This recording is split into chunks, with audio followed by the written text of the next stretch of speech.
Reset day, blood sample. What's happening? Yeah, we should have a lot of good rewards today, right? And then we've got the, what's this guy? The rift to do. I always have trouble finding the rift. I had to wait last night to see somebody post it in global chat that needed some help to do my final rift. I was waiting. I saw the first one like 2 minutes late. I tried to click on it. Somebody had already taken it. And then I saw another one pop up and I'm over there, you know, clicking on it really quick, trying to get those done right here. What are these guys? No, challenge. There it is, the rift. Fast travel? Okay, I don't have any yet. Not yet. You got to look out for these. Inshroud, are you having fun with it? Enshrouded? Yeah. That's what it is. Enshrouded. I have 3 dead bodies on the map now. Before I logged out yesterday, I went to touch a barrel. I swiped at it and it exploded. I haven't had an exploding barrel yet. I already had 2 dead bodies from sliding off a cliff because you get too close and you like slide down. And then another dead body from something else that I didn't go to yet. And then I went up to that barrel right before I logged out and I was like, let me see if there's any treasures around here, and boom, it blew up, and so I logged out. But yeah, it's pretty fun. Okay, what do we got? We've got we got to go collect, right? Collect all of our good rewards. Let's go to arena first and see what we have. Then we'll go to the weekly dungeons and at least beat those really quick. We should be able to level up something new on my Psyche core. Get that elemental advantage up. 174. Okay, I'll take it. 500 only. It's like hardly any there. We really don't get a lot, do we? And I don't know if I did even one. I don't think I did one challenge for the arena, the 1v1 real-time arena. Don't remember. Should have checked.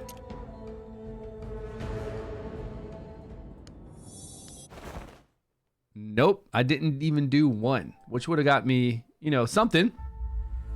10 red and then 200 of the coin for the shop. And no, I haven't done anything else. I just logged out. You were grinding it out? Yeah, I haven't done anything, man. Like, I'm in the beginning. I've got nothing built. I'm still right there in that beginning area. I really haven't done much. Not much at all. We'll have to see about jumping on that. Not today, though, because my wife is off today. She's at the gym right now. She'll be home later on, so I'm going to do my stream, and then I'll be jumping off. I won't be doing other games. What do we got? Okay, so that was my weekly for that. Don't we have something else that we go over and get a weekly for? Not the Alliance, right? There's no weekly Alliance, but all of our shops reset. Alliance shop here. Okay, we need this, right? We need as much of this as possible. Yeah, give me all of it. Leveling up artifacts is really difficult right now. For me, I feel like. Take some purple dice. I don't know about this, but I guess we got a lot left over. 5,800 left over. It's really the only thing to spend it on, but I don't even think we get very many. Let's see. See how many legendaries we get. Man, I took all my currency. Okay, not bad. We actually got quite a few. I'm surprised. But all my currency's gone. But I guess I've already liquidated everything in the shop. This shop won't reset until next week. So we've got all week to get some more. So it's not bad. Legendary scroll. I love it. Let's get some epics.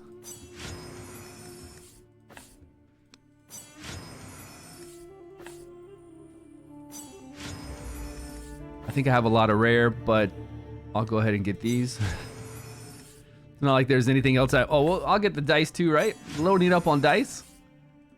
Arena shop. I think that's it. We did the Alliance shop.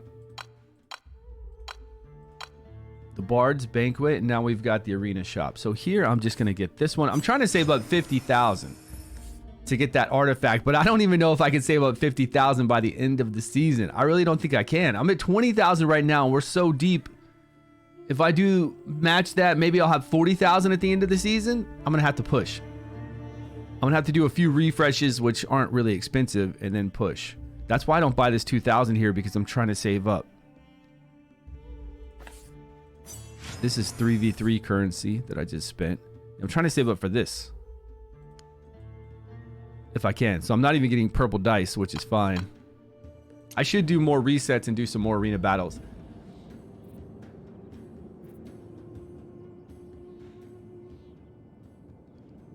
You're talking about for your arena? Yeah, I've had it unlocked before. I'm just saying right now I'm saving up my points for it. Every season, usually by the end of the season, I've got it unlocked and available to purchase. But it takes 50,000 of that arena currency to be able to get it. So I really have to save, and I don't know if I'm gonna have enough by the end of the season. I hope so. I really hope so. We have a new event too. Ah, that's right. We get all these rewards. Okay, this is placement for doing the chief challenges.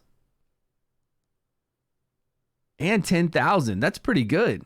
4,000 here for this. And then we've got a new dungeon to do. So we've got to come over here and do a dungeon. It's interesting that it says the faster, the more. The faster, the more. I mean, it's a spread of 60 to 65. So even if you could do speed runs, that's 5 extra points. Or it could be like 2 extra points. I don't know. We could do speed runs, but the spread of it from 60 to 65 is not huge. Oh, is that what I've got up right now? Oh, that's not good. Hold on, let me change that. All I do is Dragonheir all the time, so I didn't pay attention to what it said. Creator dashboard.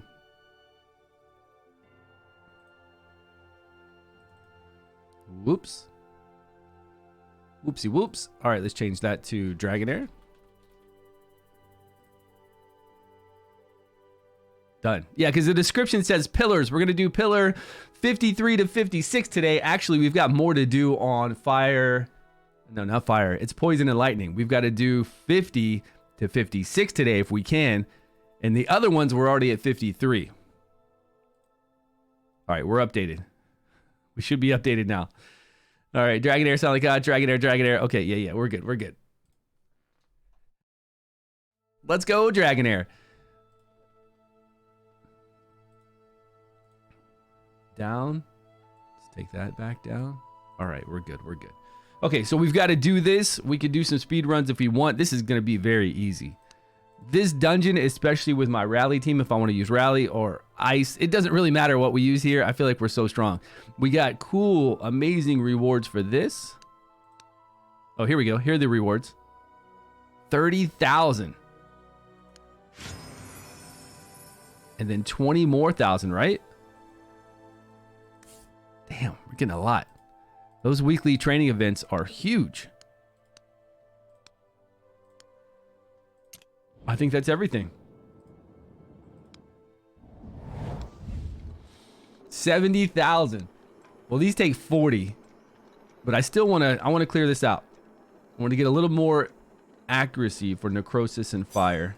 So I'm done. Okay, I'm done with everything else. I don't really care about resistance at this point. I do want it later on, and I do love resistance. There's a lot of areas where I think resistance is very needed, but I'm just going to not worry about it right now. I'm not going to worry about this HP percentage.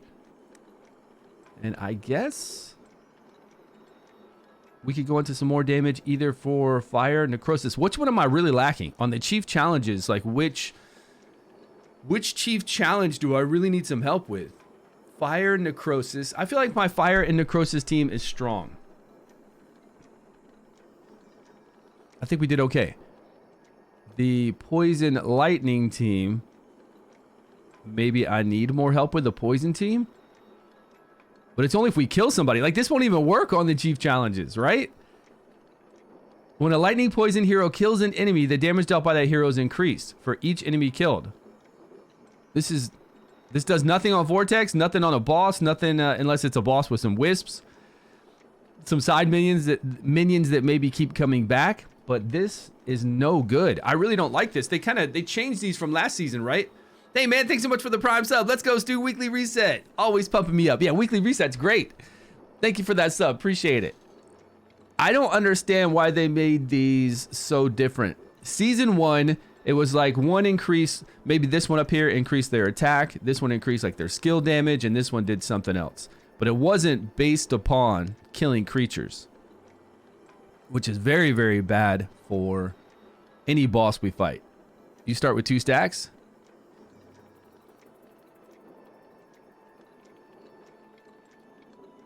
The lightning poison one is good. It starts with stacks because what I'm reading right here says when a lightning poison hero kills an enemy, the damage dealt by the ally is increased by 5% for each enemy killed. 5 stacks at most. All allies gain 2 stacks of this effect as the battle starts. So 2 stacks, 10%. 2 permanent stacks, like we always have 2 permanent stacks, 10% damage all the time. Okay, all right. I see. I didn't read the last line. So we get 10% the whole entire time. Yeah, that is pretty good. I'm not gonna say it's better than some of these other ones, but 10% overall is really good. This is every time we do our... I've had this one max where we get 300% additional attack whenever we do our 400% additional cast a skill. All right, let's do it. We'll do one in there. We'll just go back and forth. There's only 3, so we'll hit each of these equally. Yeah, good for everywhere. If I can get 10% additional damage, I will take it. Well, right now it's going to be 4% additional damage. But hey, 4% is 4%. And in the trials too, we'll get kills. We'll get kills there. We'll get kills in Fae if we're using them. So, Fire One's attack percentage. This is just for hitting multiple mobs.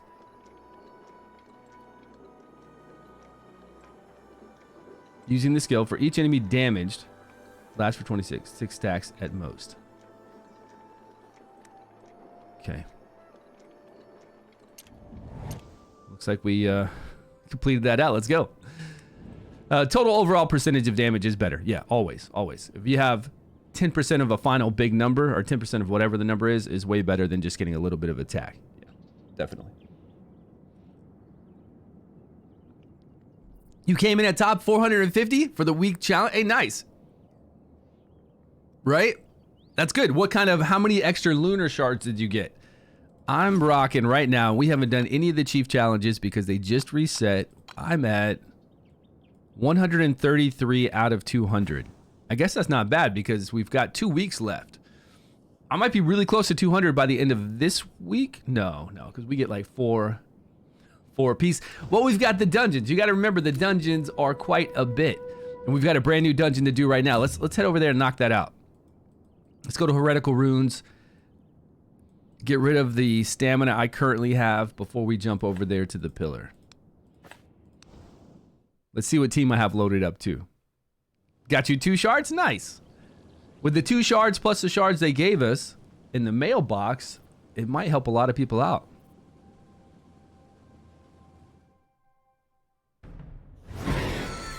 I'm not sure what team I have here. Oh, guys, my volume is so loud. You didn't tell me. Game volume was crazy loud, wasn't it? Yeah, there was some problem. Now this is for season 2 only. There was a problem with the chief challenge that wasn't working properly. It was bugged, and when they fixed it, they gave everybody 10 lunar shards. Yeah, that one, right. So with the 10 lunar shards that they gave us for free in the mailbox, along with, you squeezing in there and getting 400, top 450 for 2 additional. And you said you were only doing 7 million and you did 3 millions? Yeah, that might help a lot. Really, every bit helps. I'm just using this is my Vortex team. This is definitely my Vortex team, and I've just changed. No, I didn't even change timings on my Vortex team. Okay, this is my Vortex team, and I didn't even worry about change timings. Just put it on full auto. Let's see. Yeah, was the background music extremely loud a minute ago? Yeah, I didn't even worry about changing times. I think I just burned this bird down. Maybe.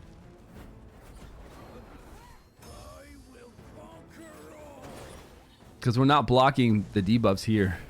Well, yeah, we blocked it. Okay, we did block it. We're good. The Girth's got some leap. Did you see that? She jumped across the whole entire screen.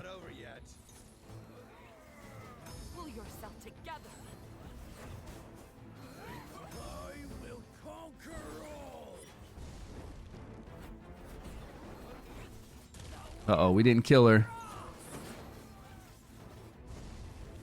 I was hoping to get her before she had another turn. Oh, we're okay. We got decreased defense up on her. That bird is cooked. 52. My fastest is 37 seconds. That's pretty good. So we just use my same team. But we can get double the rewards, right? Come over here and we'll do... Uh-oh, I'm low. I've only got a little bit of bread left.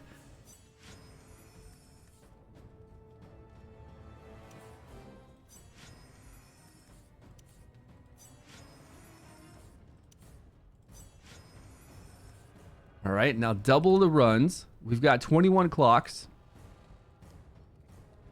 I don't think we can't do 21 runs. How many runs can we do? 15, 14? Damn, it costs a lot. Oh, we're doing double these runs, so even at 20, that's way too many. We're getting double the rewards and taking double the stamina. So we don't have to do as many. I think it's great. I don't know. A lot of people want 10 times speed during these dungeon runs. I don't think it's necessary at all since we're getting double the rewards. It's pretty much the same thing. When we go through pillars and Fae, we've got 10 times speed because there's no stamina used there. And having 10 times speed in that instance is nice. And then here, having the double rewards is basically the same thing. If you had 10 times speed, but you didn't have the double rewards, I think that would not be as good. I think the double rewards are better. Now, if you had both, yeah.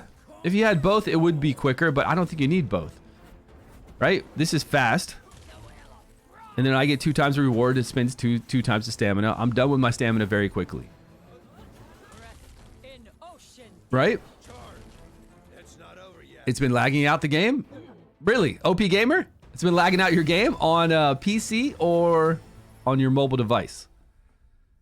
Still, 52 seconds is pretty slow, guys. I don't know if we're getting the maximum rewards for this. Can't really say I use it. Yeah, you wouldn't use it anyways on things you need to manual. If it gets hard, it's for when it's easy, right? It's if you've been getting stronger and you haven't gone back to the pillar in a while, or you haven't gone back to do Fae in a while, then, you know, you forget about it for a couple weeks. You're much, much stronger. You bring a team in there, you're blowing through those stages, and you can catch up to where you would then need to manual. So when you want to turn off 10 times speed, it's too hard then. You turn it off and you focus on what's going on. Under a minute is max. Okay, we should be good then. Under a minute is fine. And it's only 60 to 65 for the points. So I don't think it's a big difference, right? To worry about. We could bring in a Radiant team, and I think I could beat it faster.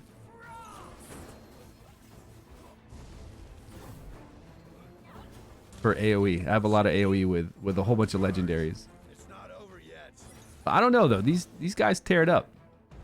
Even single target damage, if it's enough single target damage, we'll take down the birds fast enough, and then we'll get back up on the boss, and the boss just dies down. But yeah, we're doing 53 like every time right now. This is stage 9, right? I hope it's stage 9. It's probably a wash. I think it is, and I think it's better that we don't have 10 times speed here because it would just be too fast and look too crazy all the time. I think they did. I think they were smart. I think they were really smart with how they worked this out. Doing the 2 times here and the 10 times in that area. I do think it's great. Want to have time to show me your Oster? I don't have an Oster. Build stats. I don't have an Oster. But if I did, I'd have somebody probably applying frost for me, so I wouldn't have to worry about accuracy on him. And once there's a frost up there, he's going to do those additional bolts. But just like any hero, you just give them crit rate, critical damage, and attack.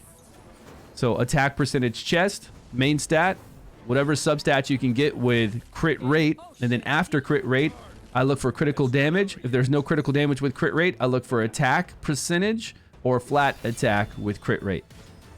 And then on the gloves, if you can get enough crit rate everywhere else, I look for critical damage gloves with crit rate substats and attack then and attack percentage. And same thing with the helm and the sword, the weapon. I look for crit rate first, then critical damage. And then if there's no critical damage, I look for crit rate plus attack percentage and then crit rate plus flat attack. And if you can find one with crit rate, critical damage, and attack, flat attack, or attack percentage, then you're even better off. But that's just a normal damage build. It's not like it's special for him.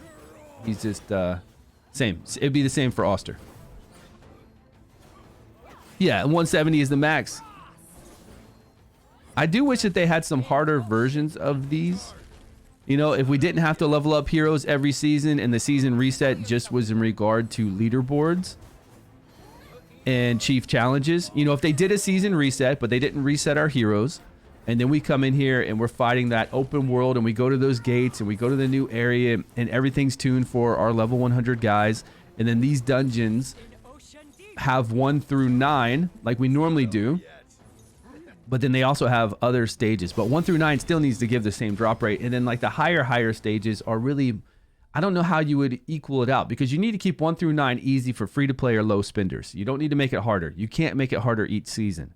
But I would like something a little more challenging, but doesn't give any different rewards. But it's got to give something, because why do it, right? You know what? It could just be for bragging purposes. You could actually say in the game that doing stage 10, 11, 12, whatever, gives you the same exact percentage of drops. And it would just be for people to try to make teams to beat it. You could, I mean, it wouldn't matter. Then people who don't care and who can't do anything past 9 would just do 9 to get the same rewards that everybody else gets past that. Which one do you want? Oh, you want Oster to do what? Yeah, he's great. I love him. He can do amazing single target damage and awesome AoE damage. Both. He's really high in both. Cosmetics? Oh, that would be true. That would be true. Or even something as weak and silly as a frame or a different. Oh, when you beat the Phoenix on stage 15, you get a little Phoenix icon. You know, the avatar. You get a Phoenix avatar. That's it. Yeah, cosmetics would be awesome. You get a frame and you get a Phoenix avatar, but the same rewards are at 9 as 15. But if you can beat 15, you get a cool Phoenix avatar, because you know how you have all the different avatars they give you for doing the dungeons, for doing the... Yeah, man. That would be cool. And then if people want to focus on it, they can. And if they don't care, they just ignore it. Oh, a dice too. They could give you a Phoenix dice. Now remember, we've got this for every dungeon. Maybe you get a special dice if you clear stage 15 in every single dungeon for that season. You get a special dice. That way they don't have to design that many dice. And it'll say something like season 2 and have like a special thing for it, and then you can start getting all the different seasons, whatever season you join. I like it.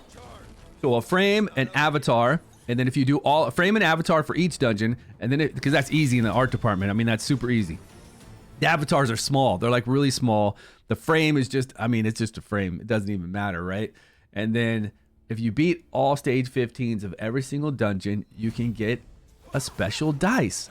And then people would do videos on that. People would concentrate on it just to try to get the special dice who have the accounts that can do it. Yeah, that's a great idea. No, we can't give out rewards. There's no reason to give out rewards. It's just something for fun, because everything seems pretty easy is why I say that. But you need to keep it easy for free to play and low spenders.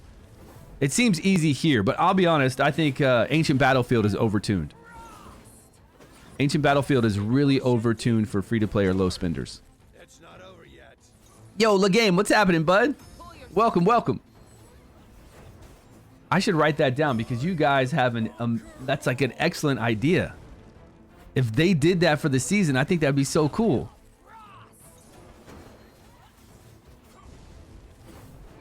Yeah, it would be, but I think that'd be a lot of dice. You'd have a lot of dice by the end of a couple seasons. I just don't know what they're doing with cosmetics, because they came out with the ability to have cosmetics and you see the shop, but are they doing anything with it? We've got 1 dice in there and we've got 1 horse. Not doing much with it, are they? It absolutely is overtuned. Yeah, I think Ancient Battlefield, even in season 1, I think is a little bit overtuned. Going to the season, I think they need to come out with more usable heroes going into a season.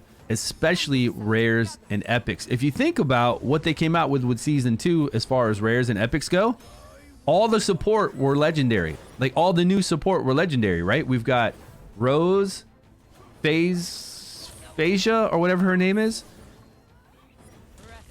All the tank support, all that kind of stuff that isn't affiliated with Electrocute, Burn, and Ice Blast are all legendaries. We didn't get one epic or one rare support. And that's what the game is really about. We've got damage for days from so many different heroes. What it's about is having the support or having the buffs and the debuffs necessary to get through content. And they need to come out with those kind of heroes.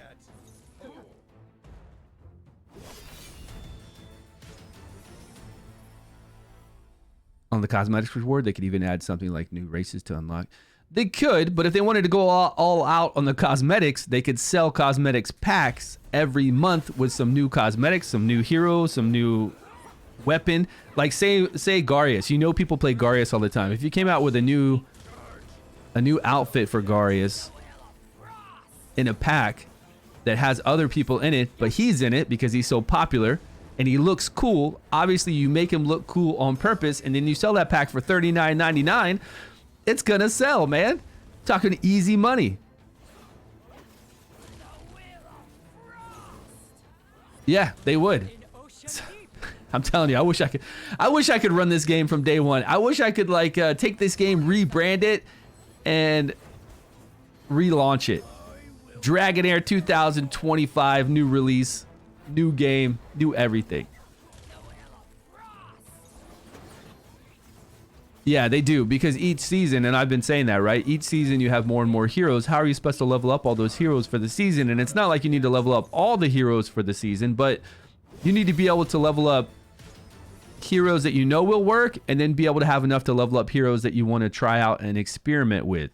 Not normal players don't have a test server. Normal players aren't watching YouTube or Discord or all this. They need to be able to try stuff out themselves. You need to be able to try stuff out, you know, yourself.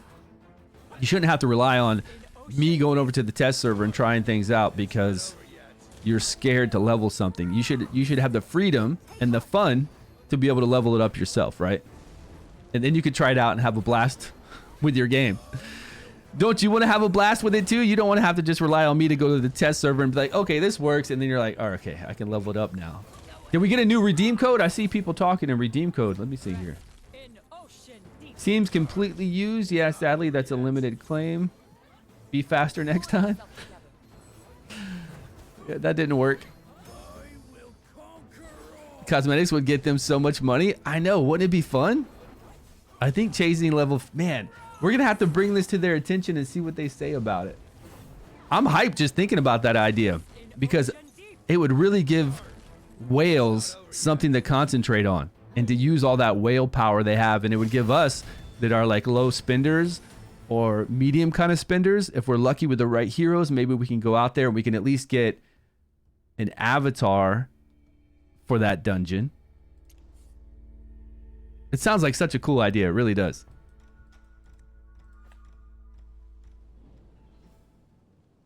Where do we even do our avatars? Not that I'd even use the avatar. I would just do it for the challenge, you know? Who's talking to me, Rose? Rose is talking to me? They got some AI chat there? Or is that for customer support?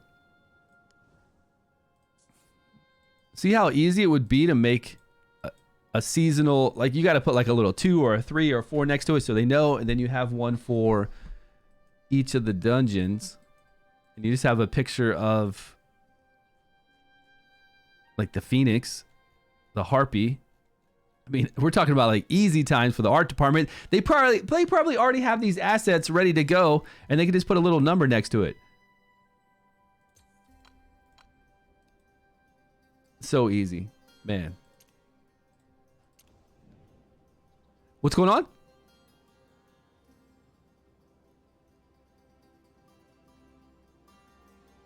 But it's proven in video games that cosmetics do not make money unless it adds stats. What do you mean it's proven in video games that cosmetics don't add money? What? Fortnite, League of Legends, all those don't provide stats. And they're just cosmetics.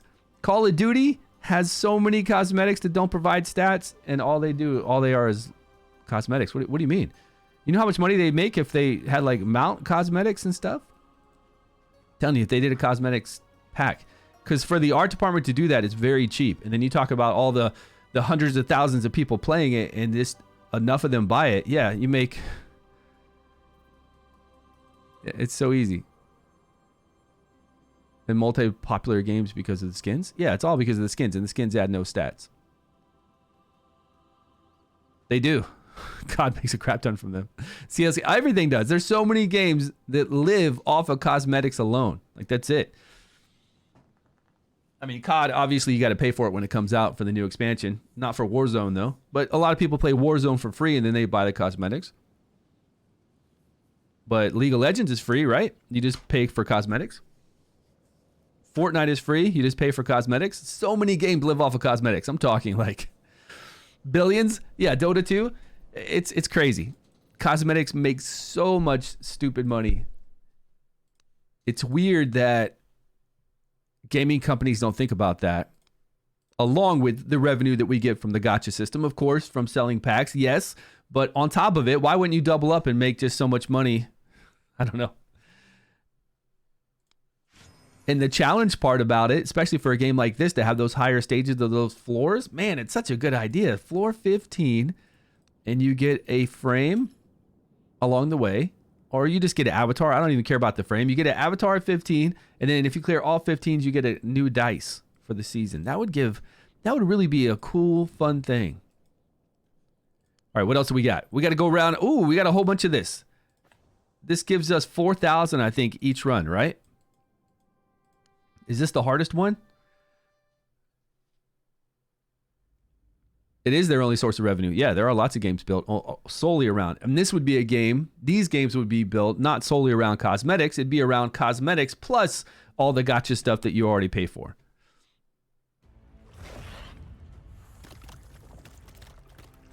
Spinning on gacha. Yeah. Well, the thing is, you have both. You don't need to do one or the other. You have both. I think it's very cheap to do cosmetics and sell them here. Marvel Strike Force has both. Yeah, a lot of games have both.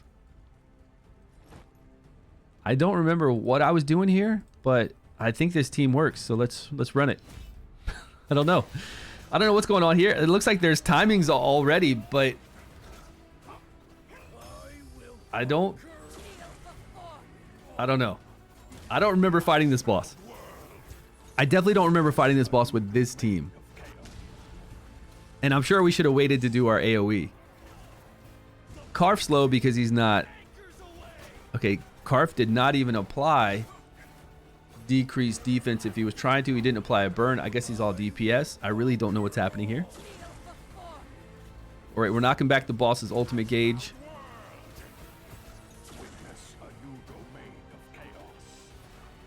We're not even slowing the boss down because the boss isn't attacking Inquisition lady over there, whatever her name is. She just tried to pull in a back. That was weird.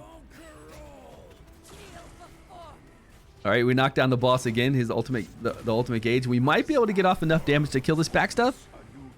Yeah, we did. With her knocking it back so much. I'm surprised we're not even getting a slow speed. There's a slow speed up. Oh, because the boss did an AoE.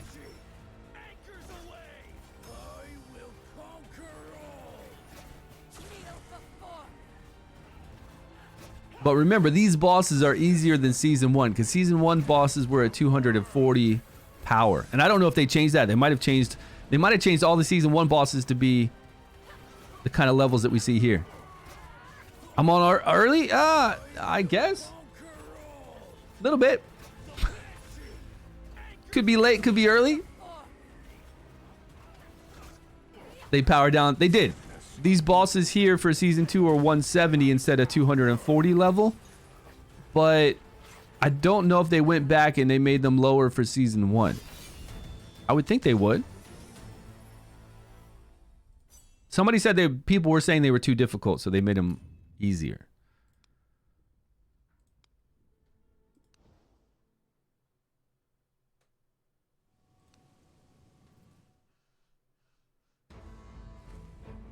Yeah, they were 240, right? Yep. I don't need gear on these guys? Look, it's not telling me to put gear on them. Yeah, I need gear on these guys. Let's go to a different team.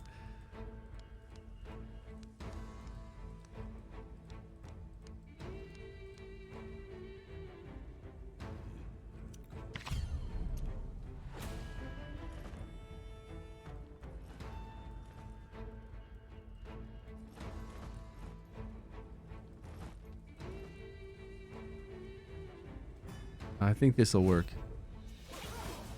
Should work. So many team setups. I guess I need to go back through and really look at what I've got going on there for the team setups for when we go into other world exploration, when we start fighting all those bosses. And even this week, when I do an extra boss fight, I need to see what I have. Probably delete quite a few of those and start making my teams. And then we've got to make additional teams when we do go to the other world exploration against all those other bosses and the domains. No, there's a new boss. For sure, we know confirmation that there's a new boss. It's this big crab, mechanical crab boss. Now, will it function the same way as the Copper Dragon? I don't know. I don't know if it's going to have 3 points that we attack. I assume it will. Each of its hands, along with its main body, will probably have it to attack.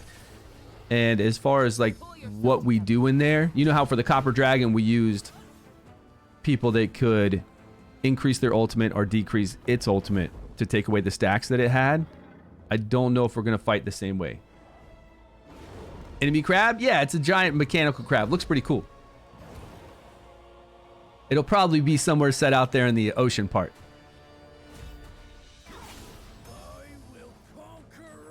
We'll finally get to go back to the ocean area. Yeah, I would think so, right? But we don't fight that boss very long. The funny thing is we only fight that boss for 4 to 5 days, and then it goes to 0 HP and it disappears. Now that was season 1. Maybe they listened to us because I feel like we were kind of bored for 2 days. I mean, it's only 2 days. It's not a big deal. It's really not a big deal. But the boss does go down kind of quick for some people. I think even one server said that they only had it up for 3 days or 4 days. I think ours was up for 4 or 5. But I don't see the reason why the boss runs out of... Well, they got to calculate, though. They need to calculate. That's why, though. Before the end of the season, they need to calculate all the scores that everybody did on that final boss, and then see what your total is for the end of the season. And they need all that time to calculate it up. So I guess it does make sense that it ends.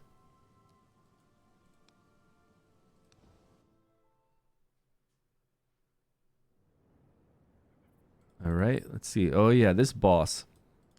This boss is kind of annoying, right? Because we need to target.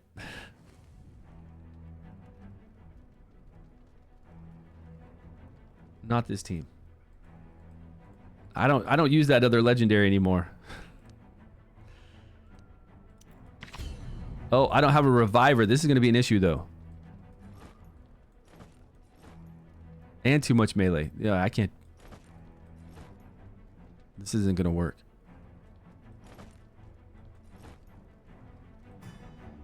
Somebody's going to die melee-wise, not our tank.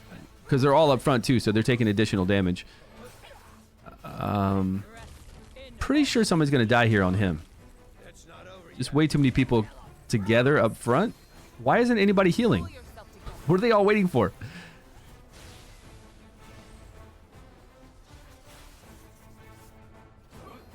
And then I've got to target and target with these two.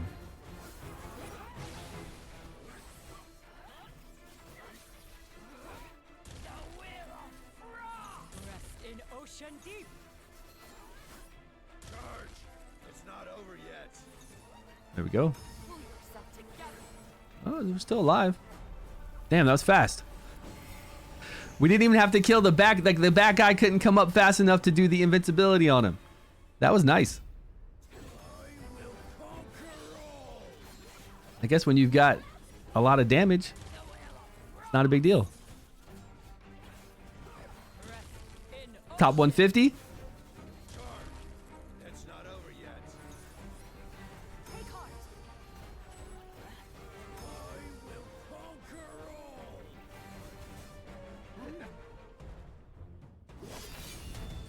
Yeah, did you get her yet? Did you get that Kurza girl yet from the Pillars? She's pretty amazing. Yeah, I do have this timer set up. I think the timers were set up for the Vortex. I should have taken timing off, but I think it worked out okay. We didn't die, and we got through there really quick. We're definitely getting stronger, right? In general, our accounts are getting stronger. And I've even got some new... We've got some new shards we haven't looked at. New left side runes, I believe. I might be able to level up an artifact. Ooh, 13,000? Essence of Creation. I might be able to actually level up an artifact soon. Even go get a legendary artifact and level something up. That'll be nice. Where is... Let's see what we can craft.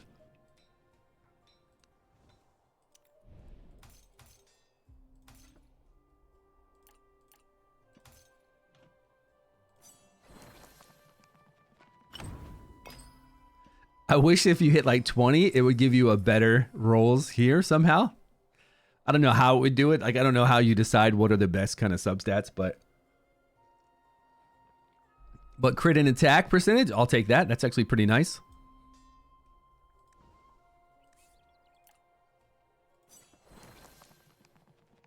But unfortunately, this is just to give you a few more of these iron ore back if you roll well. Attack with crit rate in this gear, that's okay too. I'll take it.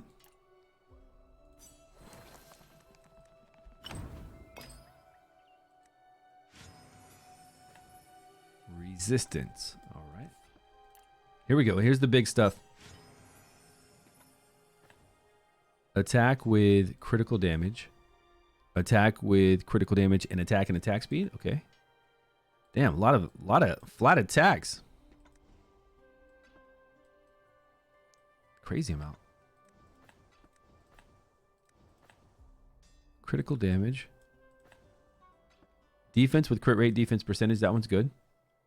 Critical damage with skill haste. Maybe I can get crit rate on that. I can't believe I got so many frost. I usually hardly ever get frost. Critical damage with crit rate. Ooh, that's nice.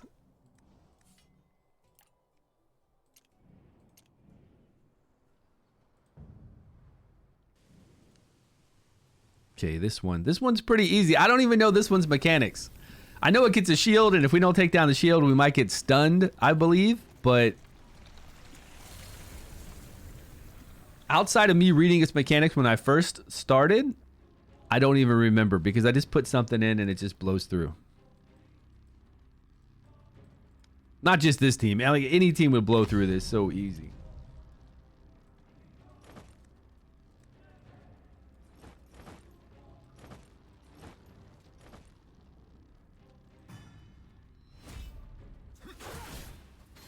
Really, all we have here is Garya's healing, though, so if he doesn't heal enough, we'll be in trouble.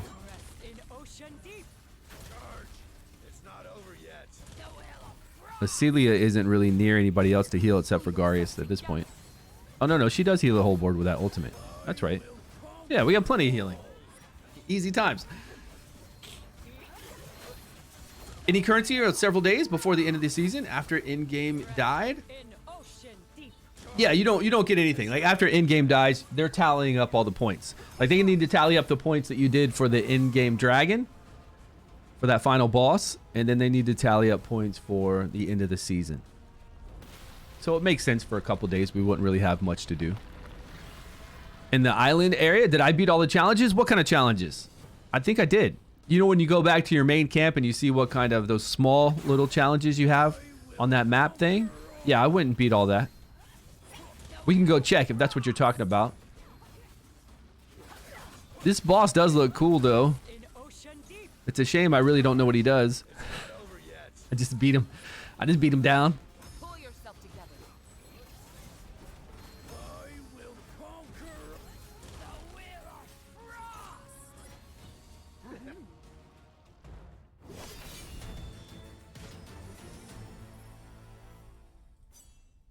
No, like the character challenges. Remember last season? You're talking about the duels? Talk to people and challenge them? Oh, yeah, the duels? I don't know where all the duels are at, and I haven't really paid attention because... I mean, I fought a few. There were a few over here that I saw that I could duel. If they had icons on the map to where it would show us a duel, that would be pretty sweet. You see how we have these icons where there's the lighthouse and we have the teleportation? If they had a smaller, different little like purple dot that we knew to go there and challenge, I think they should do that. I don't think there's anything interesting about a game having maybe there's not that many challenges this season as there were last season. I can tell you that for sure. There's not that something that interesting to me on this type of game. If you have, say, 50 challenges out there, but then you don't have them marked. Like, you got to have people run around and find them. Because running around is not the name of the game. Running around and exploring is not really the name of the game. So they should just have like a little purple dot. If there is a challenge that you haven't done, and then once you do that challenge, that little purple dot goes away, that would be fantastic. Like if I look on the map here, and I'm talking small, right? It doesn't need to be big at all. Just a little small purple dot. Like here, there. I go to it. I know it's a challenge. Done. But I have done only a few. Twin, do you know of a lot of good challenge or big hard ones? And from last season, none of the challenges gave us gold dice, right? Couple purple. That was about it. Season 2 tomorrow. Can you say if it's auto battle tickets carry over? I don't think auto battle tickets carry over. I don't think much carries over, but I'm not sure about auto battle tickets. I wouldn't be surprised if they do carry over, but I just really don't know. Where are our auto battle tickets? How many do you have? But it's a paid. If it's something you paid for, then more than likely you'll keep it. But you kind of pay for stamina too, and that won't carry over. So I don't know if that comment is correct that I just said. I don't know if that comment actually will hold. I don't even know where our battle tickets are. Here? No, that's the stuff we pick up. I guess I'd have to look at my, like, go and do a dungeon run, and then it would show me what I have available. Okay, arena battle. Vortex. Let's check out the Vortex really quick. The paid ones we'll see. Yeah, I'm just not sure.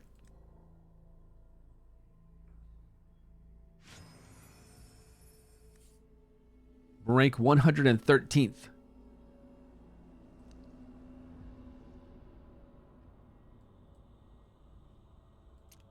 I might wait to challenge.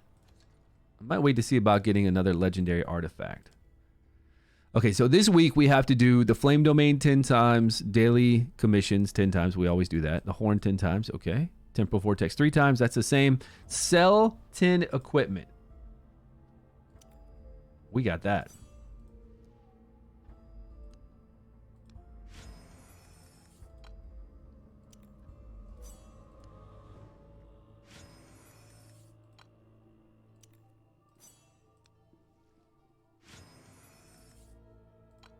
Go ahead and sell these.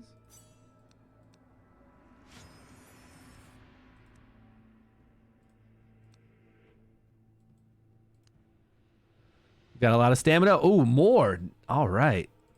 I actually can level up a legendary artifact because it takes like 20,000, doesn't it? To level up one? We're at 17,000. I think it takes around 20,000, 19,000 something to level up a legendary artifact to 20. I need to be really picky about which one I get, what legendary artifact I get to level up to make Girth do more damage and that I could use everywhere else. I'll have to see what kind of gear I have and what legendary artifact I want to use. Because I'm thinking I might get this one. Not the pipe organ. The pipe organ is pretty sweet, but I don't have that much range right now. But all in all, the pipe organ would be an overall damage increase if I put it on Bledin. It definitely would. And it'd help out Bledin do more damage, and it would help Shinna do more damage. But my Girthin's doing 60% of the damage, overall damage, right? 50-something, 60% of overall damage. So if I do increase her damage with, like, this one, I would need to have gear that has a whole bunch of critical damage because this is a lot of crit rate. So the only way this would work for her, and I could use this for other people any season, right? Because it just adds attack, crit rate, and then critical damage if there's enemies around you and you take less damage.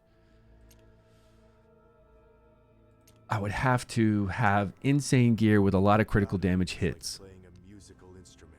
Crit rate doesn't matter so much because we get so much crit rate from that. I'd have to have a lot of critical damage hits. Where's she at? Listen attentively. Inventor. Critical damage.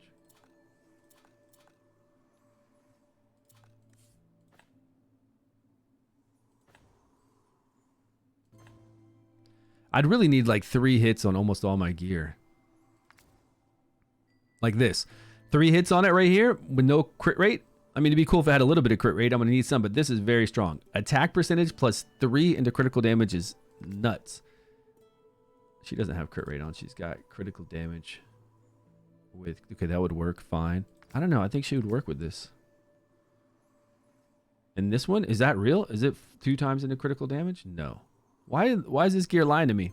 Oh, it's that piece right here. This one actually, let's refine this. Come on, more critical damage. Attack though.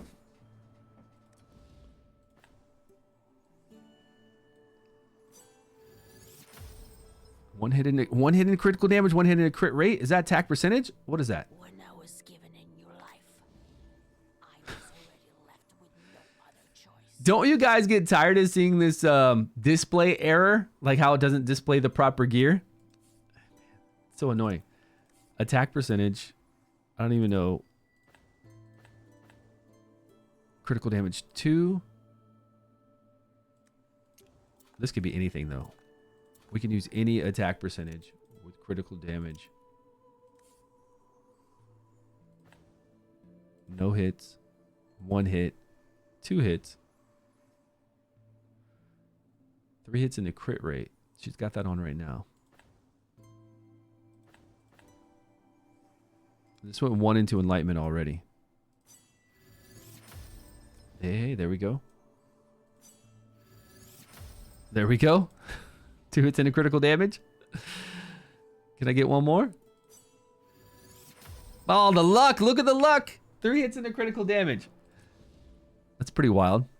If you had a second chance at life, I don't know. We'll have to see. most like to change? Did I do my 3 rifts? I haven't done any rift yet because there wasn't a rift open. No. Do you have a rift? Let's go, buddy. I'm ready.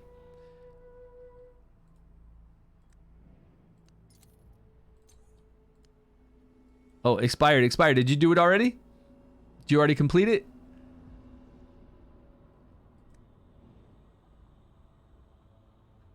I don't always, like, I never look down there at that chat. So when it lights up, yeah, I don't really see it that often. I don't pay attention to it. Are you sure we can beat this? Might be pretty difficult. Long time lurker, what's going on? Logged in, finally asked a question. Do you know how well the hero trophy artifact works? What is the hero trophy one? Which one is that? You'll have to, I don't know. Who's geared? People who are geared right now are the ones that I've been using to do the Vortex. So here's what I have geared. Why, what's the trouble? Everyone will eventually pay for their I'm witnessing a funeral. Okay. In season 1. And which one did that do? I didn't get that from season 1. I'd have to go look at it. Actually, I can't even look at it because if we don't get it from season 1, it's not available for us to pick up in the shop, which is really weird. And it's not the same on season 2. I wonder what they'll do about those kind of artifacts. I would think that you would add those artifacts into the artifact pool into the next season. So if it was good and if somebody really wanted to pick it up, they could pick it up with a duplicate legendary the next season. I would think they'd do something like that because how do we get duplicate copies of... There's still no way to get duplicate copies of... The game. Let me see if I have another one. Or let me see if mine is finally up. It wasn't up earlier. And I don't think... If it's not up in the morning... Like it won't be up later on that day. Until the next day, I don't believe.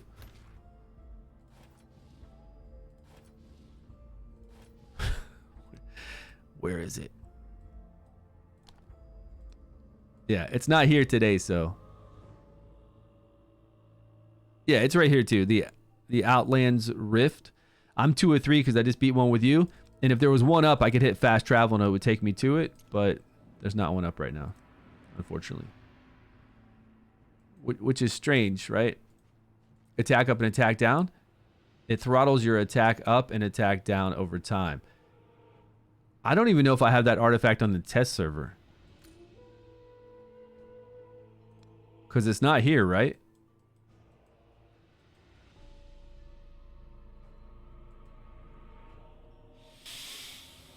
I don't know what... I don't know what they plan on doing with that. And I don't know what they plan on doing with legendaries that we had previously, because, I mean, I understand the event legendaries, the collaboration legendaries won't come back because they're paid to do a collaboration. It's not like it's their asset to use that IP forever. So they can't just go ahead and add someone to the... I mean, that's what happens with all these collaborations, right? They can't just... They don't buy a lifetime association with Dungeons and Dragons to be able to have that character in their summoning pool forever. So we can only have Drist for a limited time. We'll never be able to summon him again. And then eventually when their collaboration goes away, I mean, that's it, right? But for a guy like this is their guy. This is their asset. We got him in season 1. How do we get duplicate copies to inspire him? And how do other people get him if he's good? He's not good. We don't want him. We don't care. That's why we've never asked this question before. But Ardrith is coming out. How do we get inspiration, additional copies of Ardrith? And then going into other seasons, how do people pull her then if they don't put her in the pool? If they don't put these heroes in the summoning pool, like just the general summoning pool, that's really weird. And they haven't. I don't think they've put the other guy in the general summoning pool, which is really strange. That's something you do right away the next season. It doesn't take away from us going after him in season 1 because you're putting him in a pool of a whole bunch of other legendaries. It's just luck if they get him. But he needs to be in the summon pool, 1, so that people can inspire him if they want to later on. And if anybody ever wants to get him in the following seasons, he needs to be in the pool just so somebody could just miraculously be like, hey, I got him. Rerun them with like S5 Chief Challenge, for example. I hope not. I hope they don't ever bring him back as a reward for a Chief Challenge, or that whole month nobody's doing nothing. Could you imagine if they brought him back 3 seasons later, didn't do anything changes to him, and then no. That whole month I would do nothing.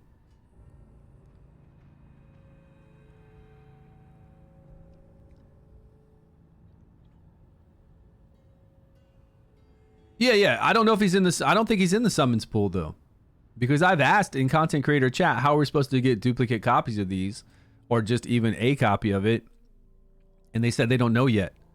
Just like for Ardrith, because they've got an inspiration for it, but there's no way for anybody. Even Wales can't get a duplicate copy of her. They would just put them in the summons pool, and then eventually you'd see them in banners. You know how we have the special banners right now? Well, we have them going on all the time, but you would eventually see them in some kind of banner like this. But we haven't. Oh, how much time do I have left? I still have 4 days on this banner? Where's my Zephy? Yeah, eventually you'll see them in here, I would assume, but right now we don't. So I don't know why they're waiting, is my question.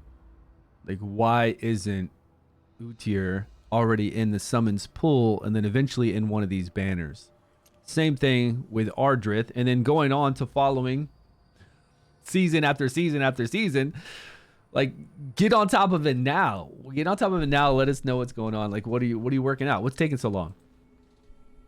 That's pretty important stuff, I would say. Pull Zephy, not with this one dice. We're not going to pull Zephy with a 1. We already went to 35 pity, and you know what happened there. We got another one of these guys.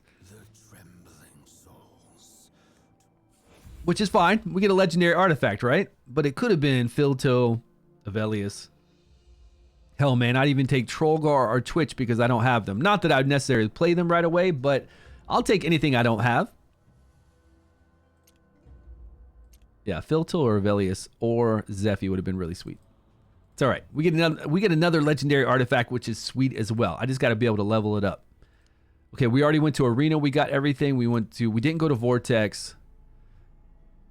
You want to get that legendary artifact and level it up? I still don't think we have enough to max it out though. You want to just do it? It's okay. We've got 2. Look, we've got 2. So even if this legendary artifact doesn't work out, we could go in the test server and test it right now if we wanted to. But nah, let's just buy it. Let's just buy it and level it up. Come on. Why not? Do I need a burn one? Do I need a poison one? I definitely don't need a poison one. All right, let's buy this. Let's just do it. We could test it, but let's just frivolously spend it all and then level it up and then be like, oh man, didn't work. It looked like we had enough critical damage on all those rolls we did earlier that it's going to be okay. Although I don't think we can max it out, right? Oh, can we? It's only, whoa, we are right there. We are right at maxing it out.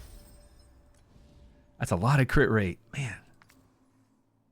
Her crit rate's at 121. We've got critical damage on already. Let's go for that critical damage chest that we rolled earlier that was really high. It was this one, right? 3 hits into critical damage. Replace. Okay, we've got 3 hits into critical damage on this one already. She's at 106. 2 hits into critical damage here, which is actually pretty good. I just need, like I said, to use this artifact, I need a lot of critical damage hits to make it really effective.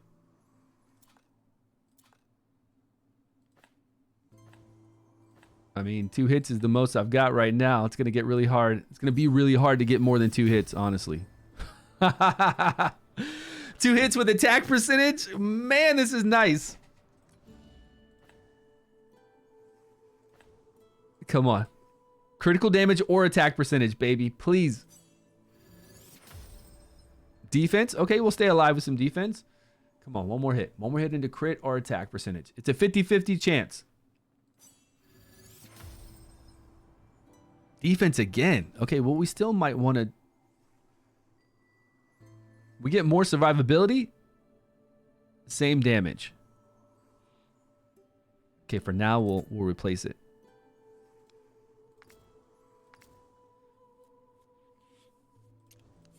Critical damage. We've got on her right now. Gives us crit rate. There's critical damage with attack. That would be better on her. This one lowers her crit rate, but it increases her attack by 78. Replace that with her.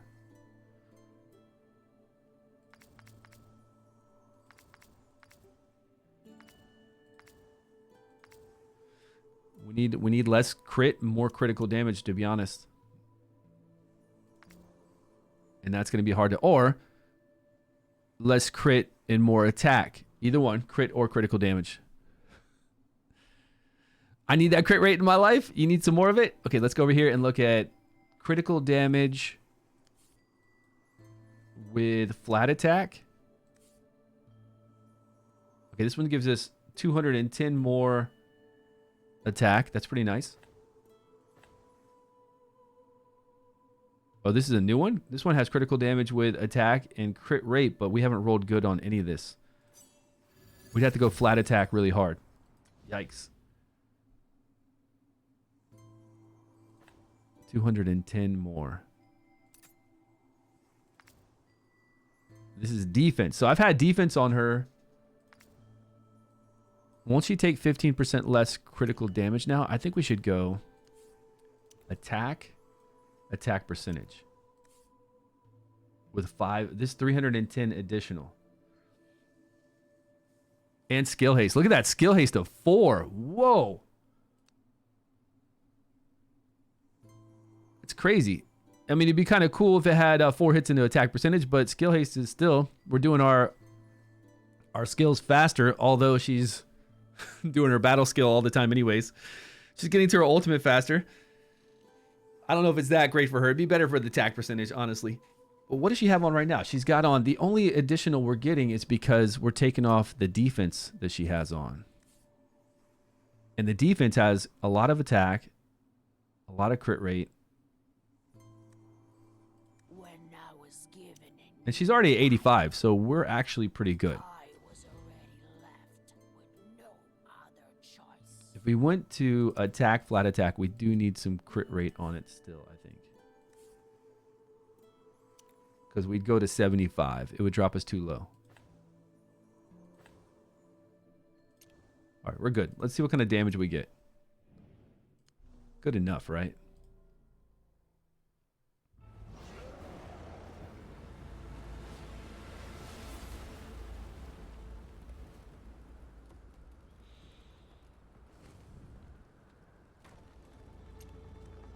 Okay, everybody's geared from before, correct?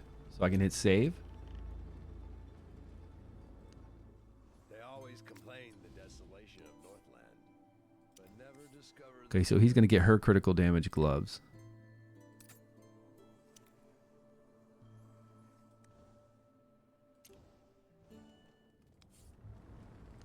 Save.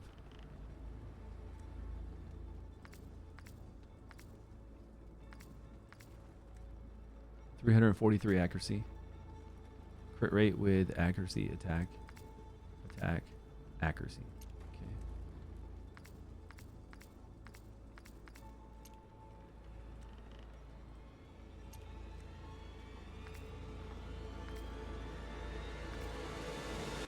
I wonder if there's some gear we could increase for him now.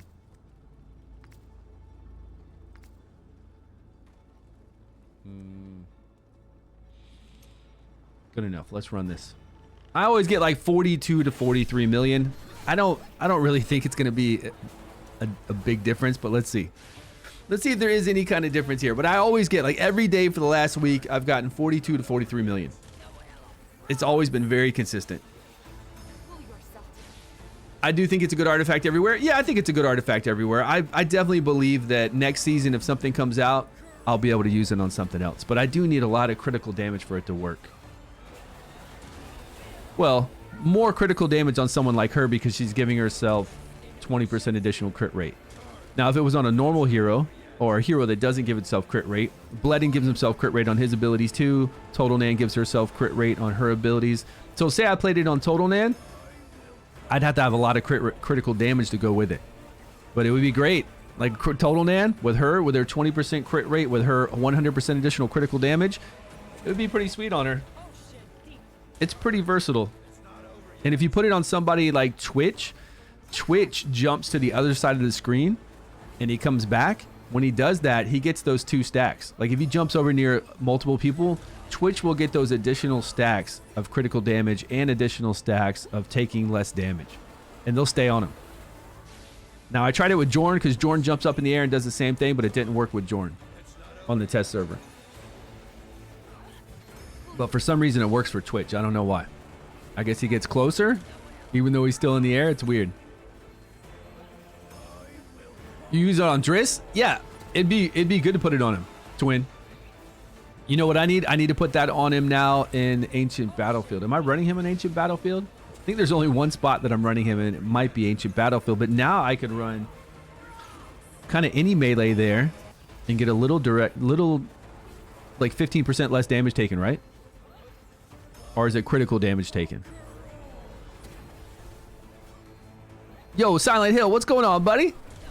The Silent Hill Club in the house. Do you know how to turn the Radiant Boss? Has anybody been turning it? Blood Sample asked on how to turn the Radiant Boss. Man, I feel like my microphone is really slipping. Like it wanted to fall off. Anybody know how to turn the Radiant Boss? Do you need 2 people up there attacking it and try to make it turn to the side? I've never done that before. Didn't Gorax just come out with a new video on fighting the Radiant Boss? Let me check that. Like because he always comes out with 100 different formations. 100 different formations on how to fight each of these bosses.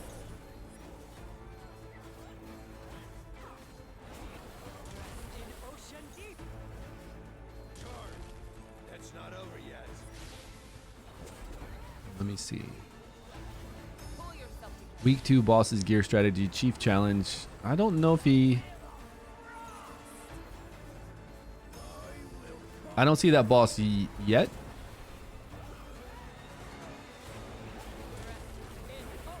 Or maybe he already did that boss. It's not over yet.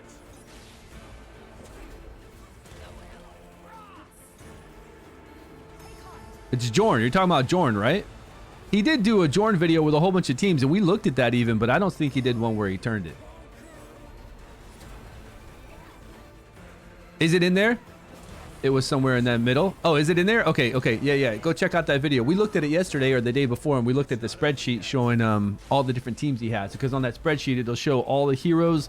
They might show like 10 different formations, all the heroes, and then what the total damage he was able to get with them. But if he did show them turning it, then go check out this video right here. I'll post it right there. Yeah, if you're saying it's somewhere in the middle, it's somewhere in the middle of that video. But you can't really use him effectively. Filto would be a fun one. Hey, congrats, man. I hear Filto does some crazy, crazy damage. Man, we tried to chase after him in Season 1, and we had the ability to get him in Season 2 from a banner, but we just haven't had any luck. No Filto love. No decreased defense. Oh, there we go. We finally got it up.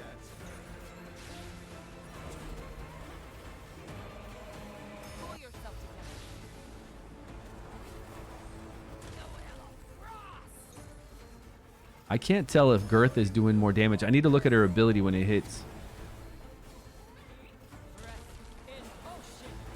She's at 51%. I'm pretty sure she's doing more damage.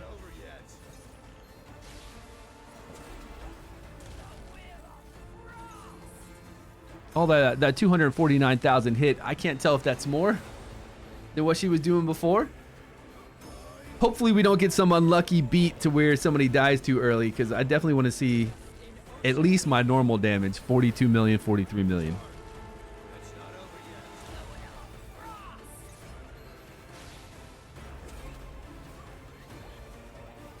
It would help if I remember the stacks. I think it's easier to see what kind of, like how far your team gets, like how many stacks it gets to.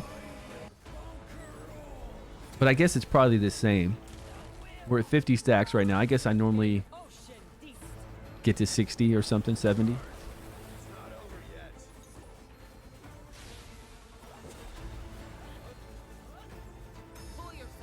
I'm sure I do more damage with Zephy and Ogok, even though I wouldn't have the 5-team bonus. I know I do more damage. Just lasting that much longer.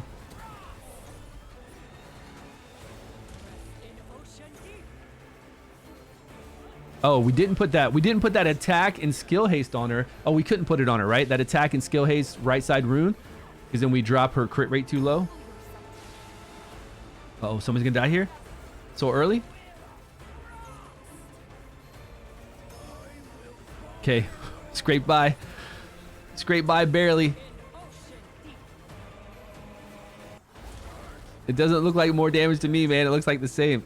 Oh, yeah, but both my DPS bit it. We died like earlier, I guess.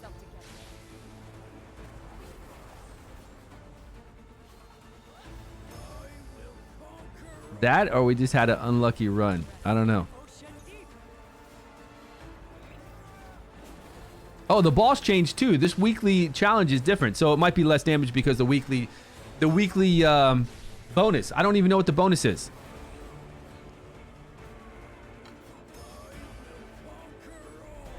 All right, let's go back. We can't really tell the difference in damage because it changed for the week, unfortunately. I need to run it with the old artifact on this boss, and then I need to run it with the new one to really see the difference. But what's the new advantage we get here? The boss takes 30% more fire damage. Yeah, last week we were getting 25% additional basic attack damage or speed, attack speed on our heroes. Plus, whenever we did a buff, we were getting a regen or something. The ally with the highest accuracy on the team grants damage reduction to the entire team, providing every one accuracy they have up to 20%. Yeah, it's fire damage now and accuracy. Now, accuracy reduces the amount of damage we take. Now, what kind of accuracy are we looking at? At a 0.04% damage reduction for every one accuracy, how much do we need to get to 20%? 0.04% times 20? Is that what we need? Is that how it works?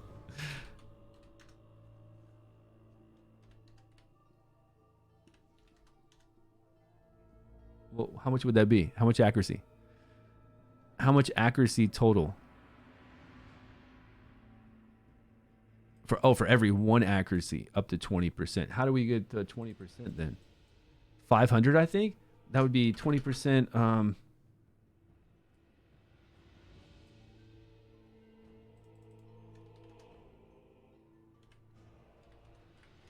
Yeah, 500. 20 divided by 0.04 is 500.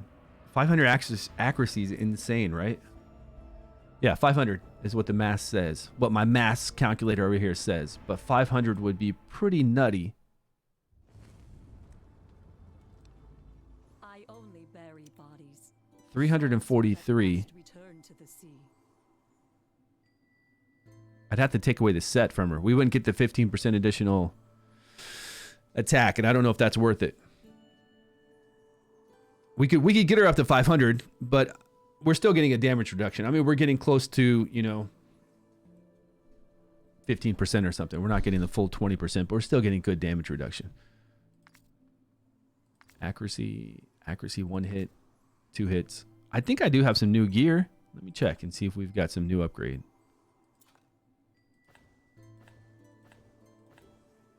No accuracy there.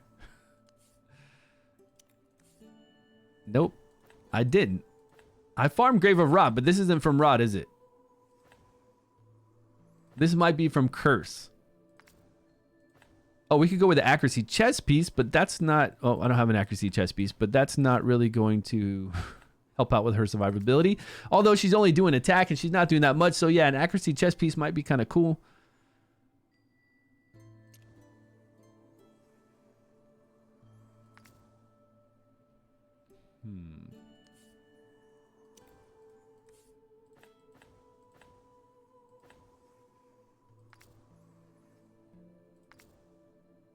Three hits in the accuracy here. Yeah, I guess she's good. I don't want to mess with it. I think she's got plenty of accuracy to negate some damage.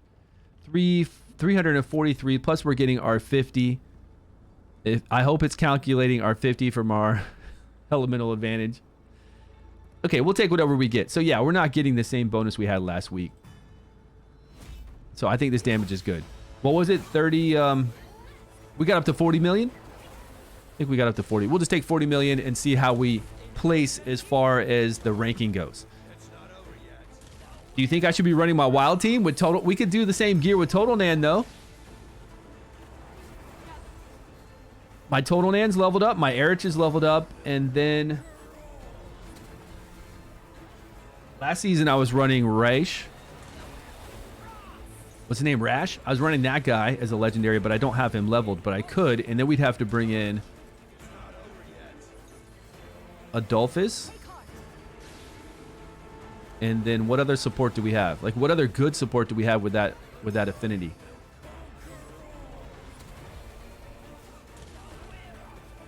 Well, we already know what kind of damage we're going to get here. Let me just look at that team. You just pulled her this week? Oh, man, congrats. I would love to have her. She's not an exclusive, right? I don't think she's an exclusive hero, is she? Shouldn't she be in a banner? Maybe she is an exclusive, because I don't know. Like, I don't see people summoning her a lot. How can you tell if a hero is an exclusive or not? Which means they're much harder to get. Come on. Come over. I would love to pull her. She is pretty sweet. You shall not Like, I know she's an exclusive, but how can you tell? There's no little icon on them, right? Oh, from their artifact, from their exclusive artifact. We can tell from that. And she doesn't have one. So she's not an exclusive then. I hear it in this. We can tell because they have their own artifacts. She doesn't have her own artifacts, so there. Just go off the artifacts. Yeah, right. She doesn't have one. So I don't know. I feel like a lot of people don't pull her, and she is very, very strong. So congrats, man. That's pretty sweet. Let's see who I do have leveled up for a wild team. Who do I have? Knowledge brings composure, especially during the chaotic war times. Okay, we got Netta, Erich, and Total Nan leveled. The fire endures Of course, they're forever. scrolled from last season, so that's easy.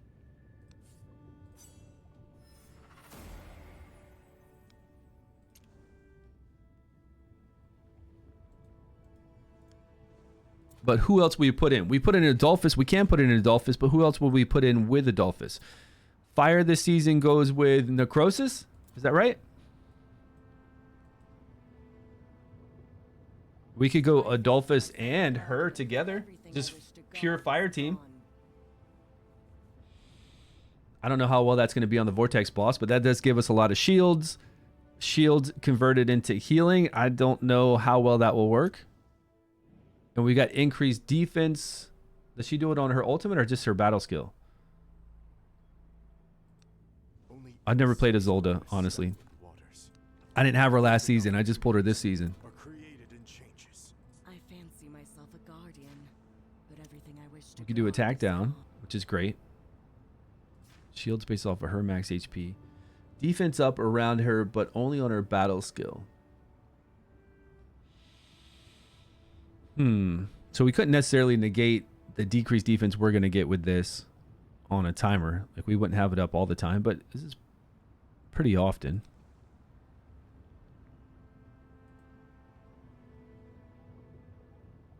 I fancy myself a god. What was I going to look at?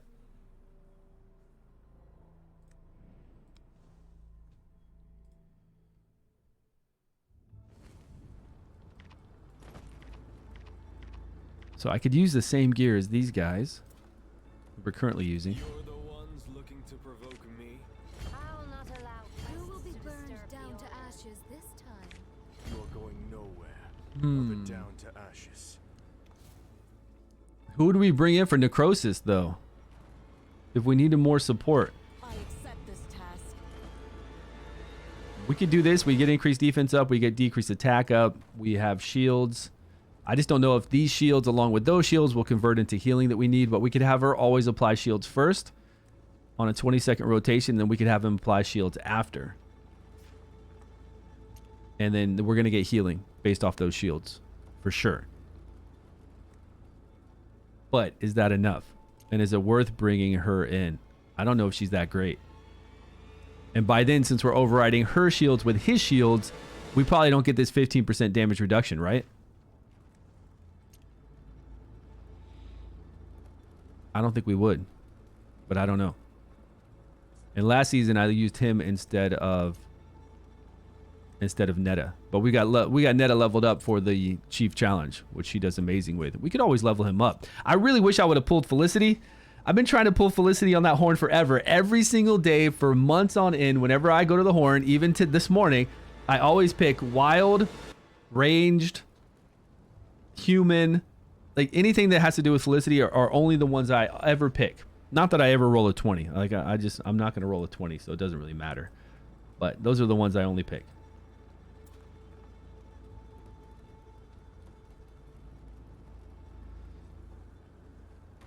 Okay, attack. Slow speed's not going to matter on this boss, and knock up. Reduction in ultimate's not going to matter. Fear's not going to matter. Pull in, heal, prohibition. Like, none of this stuff's going to matter with her. Only decrease attack. Decrease attack, and she's going to heal herself a teeny bit, so she's not going to really do well there. Ghoulind is going to heal itself, do decrease attack.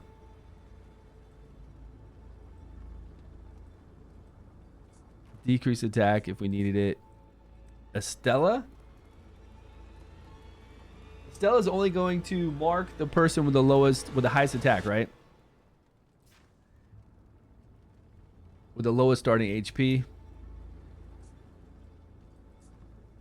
Megan, not really what we need. I mean, Megan's great on her own as a rare, but not for really sustaining and keeping us alive. If we have Thorin, that would be cool, but we don't have him.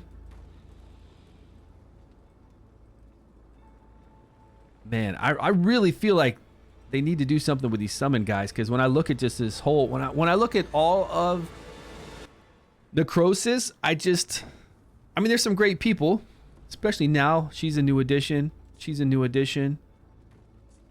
definitely cool, right? Because Ghoulind is amazing. Thea's amazing. I like Questa. Devrick has a spot just because we got nobody else. Just very rare, very random. Adri is amazing. Zarloth's amazing. But they're all for kind of dungeons, though, right? And then we don't even pay attention to any of these summoners. So sad. So sad. Yeah, that's it. Nothing. Nothing I need out of there. So if I was really going to run this, I'd have to run it with these two. I accept this task. And she's leveled. I fancy myself a guardian, but everything I You wish fancy to yourself a guard is guardian, huh? All right. Okay, so to make this easier, I need to make a team here.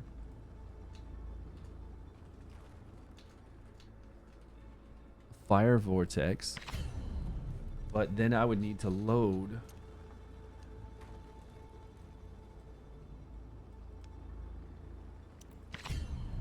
my Vortex team here.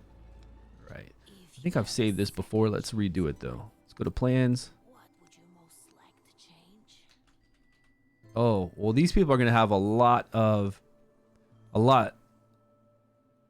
less critical damage on my gear because my team over here, like Erich, he doesn't have a lot of crit rate. He doesn't get the additional crit rate that Girth and Bledin does.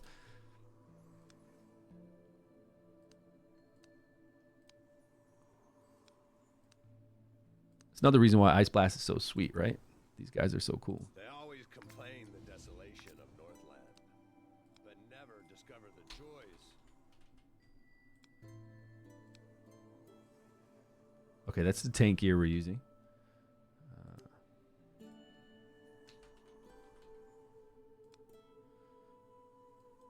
What else do we have? We have our Witch's Remains person.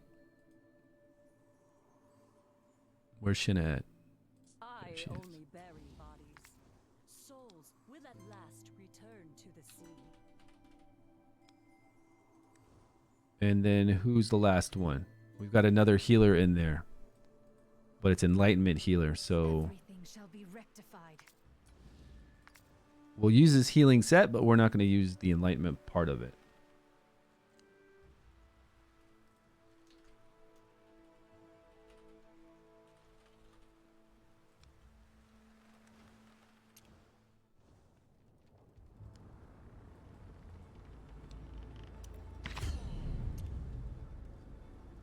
All right, so who's going to be our...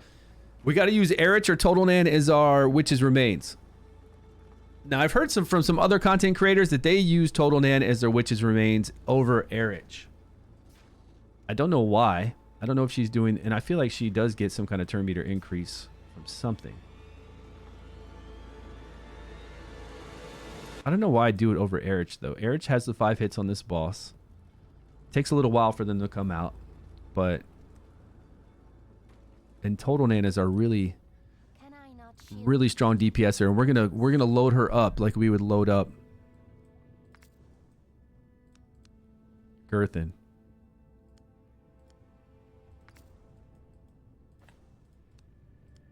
We got a totally different. I bet I'm gonna have to level up a lot of these runes, right? Just came back. We don't know because the damage is different. I don't have anything to compare it with until I look at my ranking.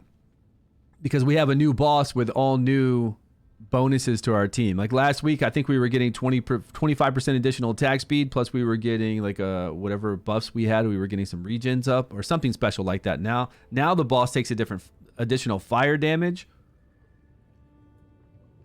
So I'd have to look at my rank. Last week, whenever I got 42 million, I was always at like 115 to 119 rank. So I have to look at my rank, but even then, what if a lot of people are using wild teams? What I need to do is just run the team without this artifact that you can see right now. Well, it's behind me. Run it without that artifact, and then run it with the normal artifact we had on her. I just have to do 2 runs, one with this and one without that, and make sure that we make it to the same amount of stacks on the boss, or around the same time frame, which we can do. We can do that really easily. Let me just outfit these guys, and then we can go check that out. That's the easiest way for us to see.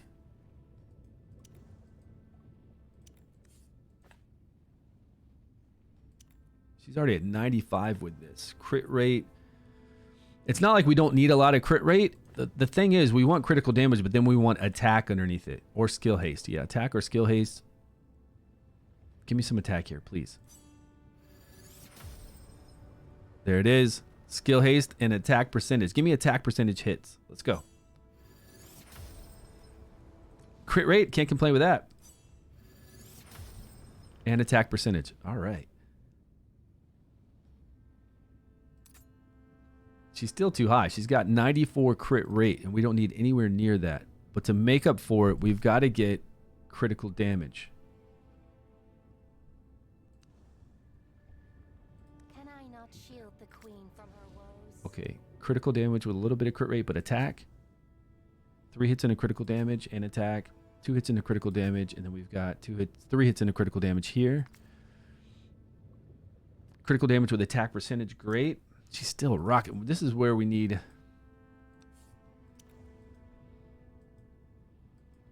attack percentage with attack. There we go. She's still got way too much crit rate though. Like 10% more than needed. The glory of fire endures.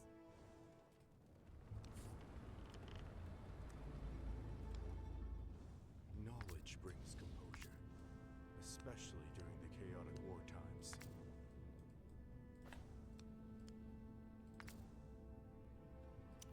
$77. We're going to try to get Netta, right? Try to get her strong.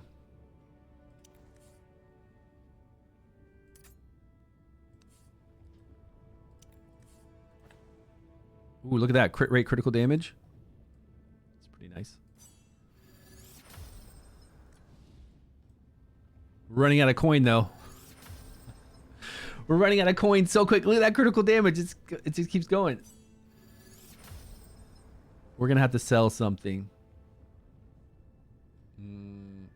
We'll take the critical damage over the 2% crit rate. Only insects grow out of stagnant. All right, Erich looks good. Why? Now, what are we going to put on Netta? Bleeding gear, right? We've got Bleeding. Okay, but she's going to have pretty low crit rate because Bleeding gets to 20% additional. I don't know. Oh, we go with this artifact. There we go. All right, attack or critical damage with crit rate. What do we have the most of?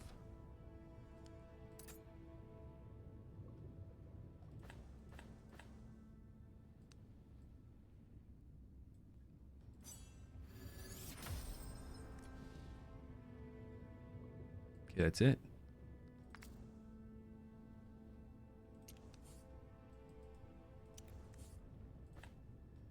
Come on, crit rate.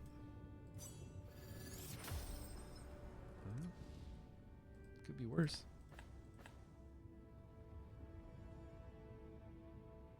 She is 10 over what she needs, but that attack percentage in here. Oh, no, this might critical damage. And attack speed? Okay, hold on. This might be perfect. Critical damage, come on. Skill haste? That's still good. Critical damage, wow. Okay, so we'll equip this one that's giving us 7 crit and attack to Netta. That got her up Why? to what she needs. And then total Nan,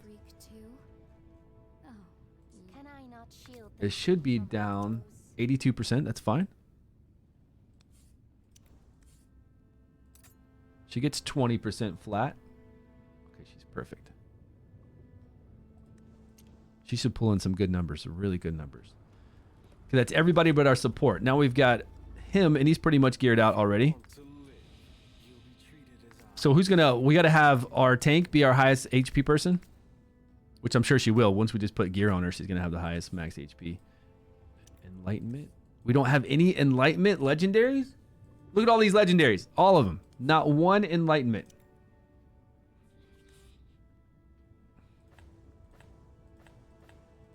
It's crazy, crazy talk.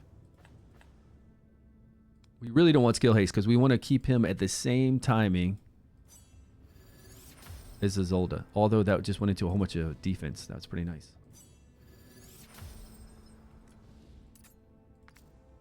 Defense again. Why does he have this set piece? So if we're not going to have this, if we're not going to have like we're not doing damage with him. We just need to put him in a healing set piece, I guess. Because there's no reason to have any kind of gambler or anything else on him for this. Hello, by the way, what's going on? You got 9 million on Urzilis today with levels 70s with Casper. Nice. Congrats. Adolphus Casper was so good. I bet. I'd like to, if I had Casper on this team, that would be a lot of fun. Casper does look pretty sweet. Does his ultimate, then you get all those wild procs in there. I've heard he's really good at applying multiple witches remains like over each other with his ultimate because of the way his ultimate works. I don't know if he still does that, but a long time ago, I think when, what was the other bald streamer? I haven't seen him in a while. The one that does Marvel Strike Force that was moving to Finland. He was moving out there with his family. I think he was using Casper and saying that.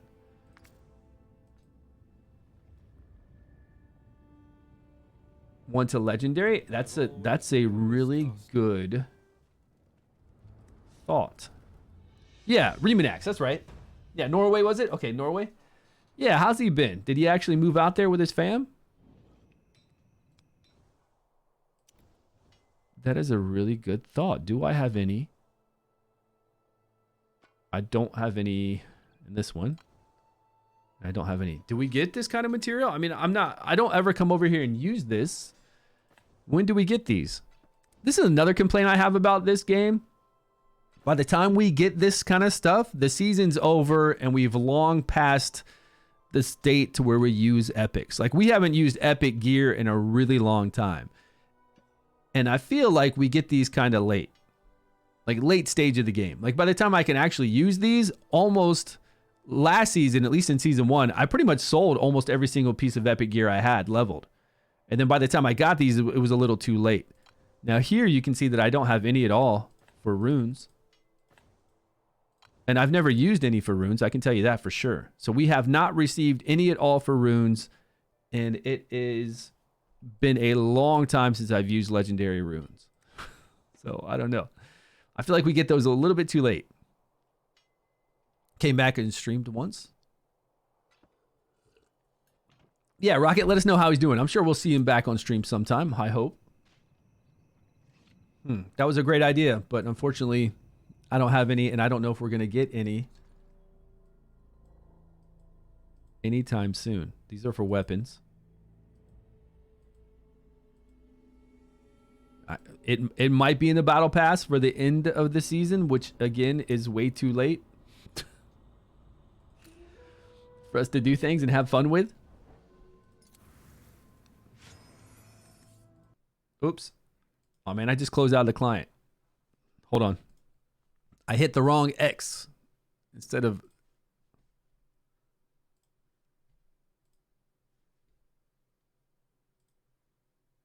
But I am curious to see what this wild team does.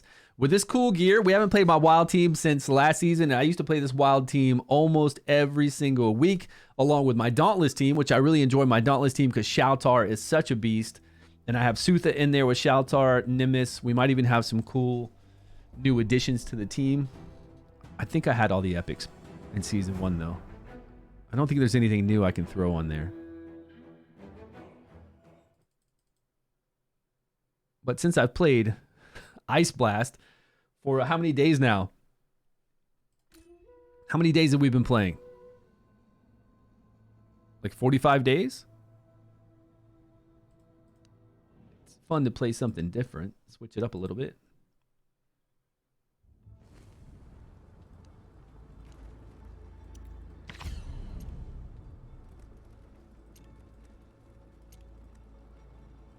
We didn't save it after we did Netta?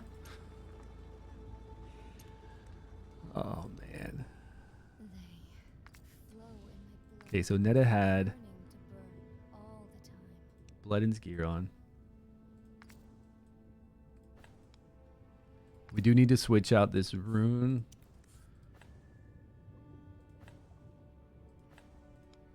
All right.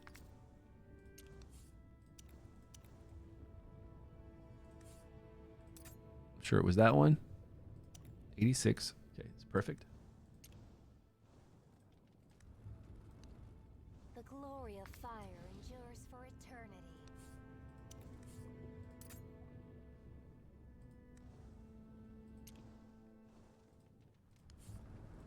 Okay, so we saved all those, and then we were working on runes to see if we could switch him around.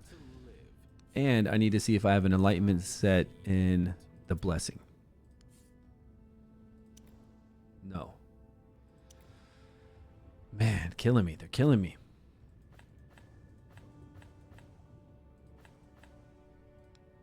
Defense percentage. I don't need to worry about accuracy or anything with him. Okay, we'll go with crit rate if we have it. Crit rate again. Oh, Enlightenment hits would be nice though. There's 2 Enlightenment hits.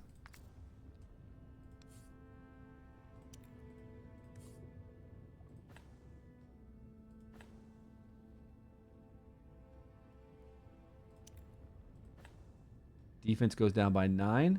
Accuracy goes up, so that doesn't matter. Okay, now we just need an Enlightenment chess piece on any set. Enlightenment with defense.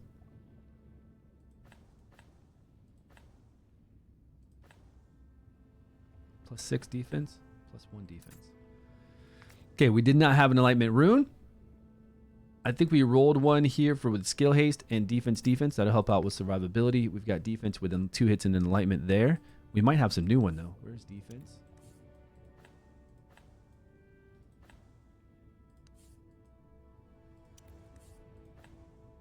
One hit into Enlightenment. I'll take it. 400k gold. We're down low now. Attack speed defense. That'd be a nice one, but we're not going to level that up. We don't have any money to level up stuff unless we go sell. Okay, so I guess he's all right. Now, I've never played her before, and if we're really trying to get that decreased attack, we would need to give her, but she's going to be the one hit by the thunder, so she needs high defense and then accuracy. I fancy myself a guardian, but She doesn't do any healing. She's only going to do shielding. So even if we put, like, we can't put this legendary rune on her, or legendary artifact. Heals an ally, increase the ally's damage by. This would not make sense. I don't think she has anything that does.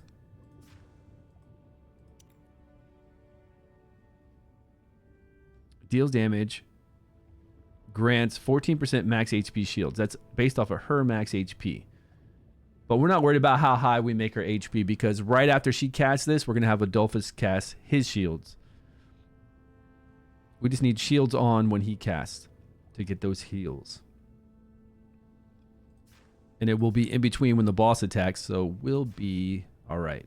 Increase defense, that. I'm just going to put the crown on her for increased accuracy, defense, and we can get another decreased defense up. Gear. More healing gear would actually be pretty good, because we don't need any special. Well, we need some accuracy gear. This does give us accuracy and skill haste.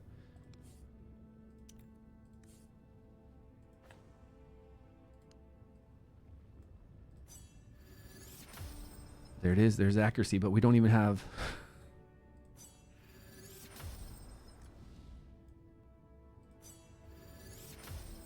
HP, that's cool too. Man. who knows where this road will end?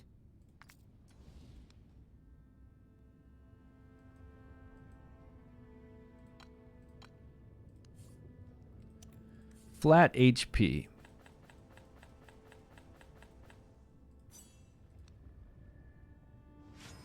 Oh, I missed a few there.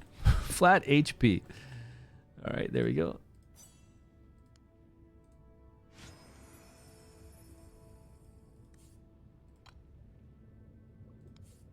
No flat HP. Okay, because we didn't farm those. What else am I going to get rid of?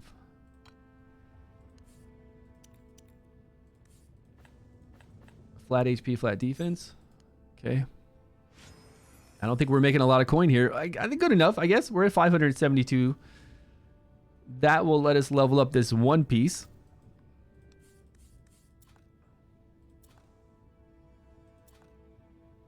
Is the Ice Blast artifact worth it? Which one?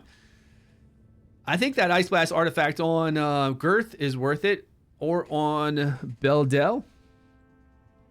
New D&D character regarding his elemental affinity. Elminster. Elminster's elemental affinity. Did you ever read about him in the books? Do you know what Now, I don't know if they're going to try to keep it to what Elminster would normally fight with. But do you know what kind of abilities Elminster used often, like his signature moves. Was it flame based, ice based, lightning based? What kind of signature moves did he use? Now, I've never read any of the books with Elminster. I've only read R.A. Salvatore with Drizzt. I've heard Elminster is extremely powerful, and there's only been one person to ever write Elminster in the books, to write about him. And that same person always writes like his story arcs and stuff. He has arcane type of magic. Yeah, I don't know. I don't know if they'd put that under lightning. Probably. Do you think he'd be a thunderbolt? No way. I can't imagine that they would. Well, I don't know. Drizzt had frost on him, right? To apply frost debuffs. So this guy might have a thunderbolt component to him to put down electrocute. Could. But in the future, I think that'd be kind of weird because nobody else would be able to get him later on if they missed the collaboration. And if he really worked well with Thunderbolt, that would be kind of weird that nobody else could get him later on. We're looking for accuracy, right? That's what we rolled. Yeah, equip. Radiant or fire? I don't think he'll be radiant. Does he do a lot of radiant type skills? I was under the assumption that he wasn't like that. Not radiant. Accuracy of 36. Beautiful. Okay, we're gonna have to level up accuracy, defense, HP. That is nice. Both of them are pretty good. Oh, that's a nice piece. If I can get accuracy. Okay. Man. I don't have coin to play around.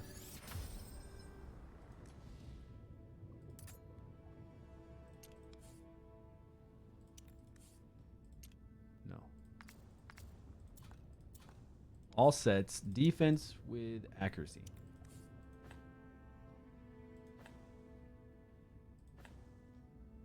$31. Please have leveled up something in here. There it is. Accuracy. Accuracy. And please have one of these leveled up. I'm sure I've got some kind of accuracy leveled up with Enlightenment, HP, HP. Defense, HP, skill haste. That's pretty good.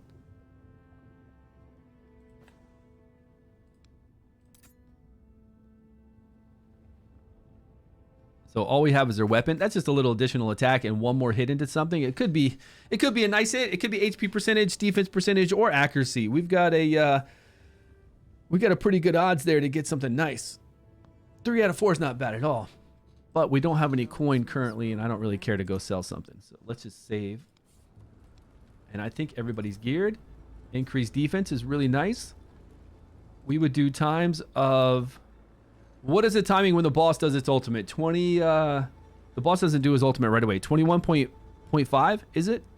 To do decreased attack? I cannot remember.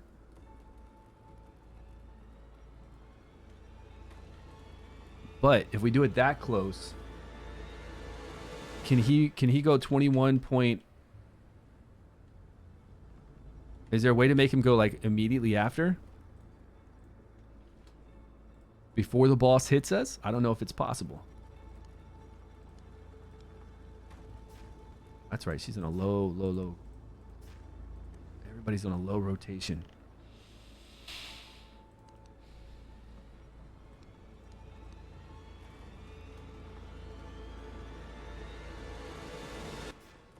I don't think I want to mess with her. We'll just let her do what she wants to do.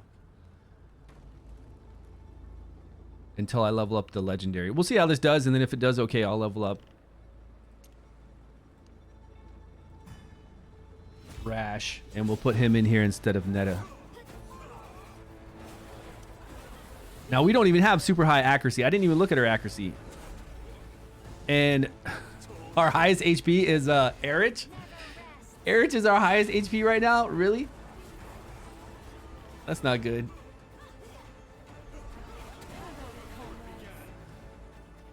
I think they did both go off before the boss. I think we got decreased attack up. We got a little bit of shields from her, and then we got massive healing and shielding from... But I don't think this is going to keep us alive very long. It's not like we have 2 healers in here. We kind of just like have 1 healer. And see, look how much damage we're taking already.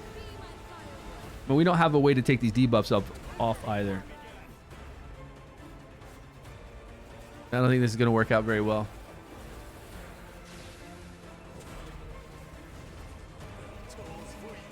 Poor Erich is getting hit too.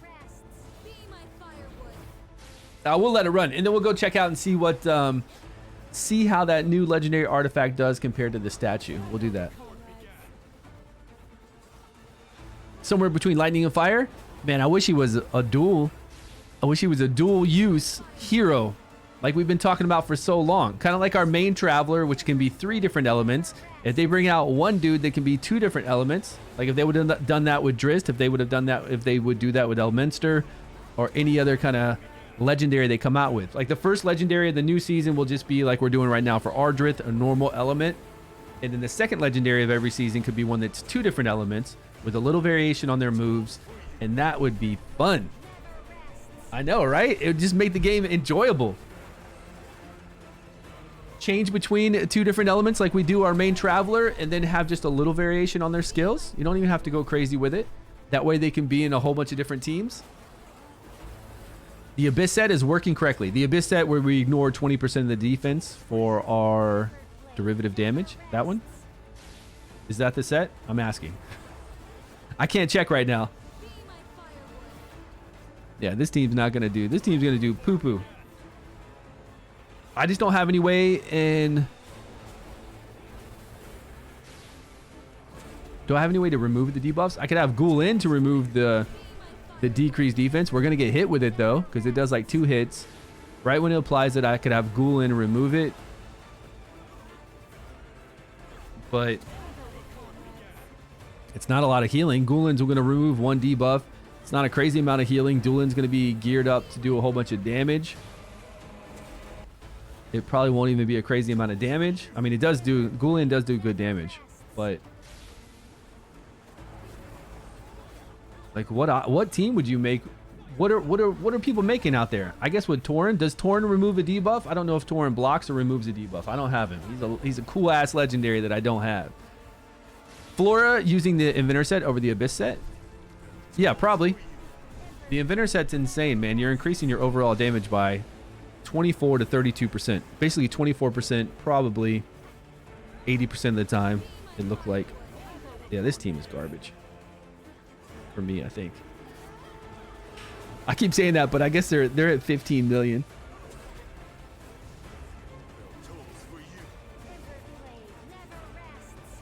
Total Nan's hitting really well.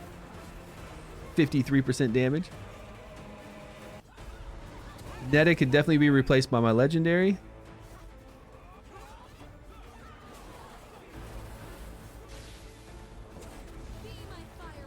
Isolde needs to be our highest HP instead of Erich, of course.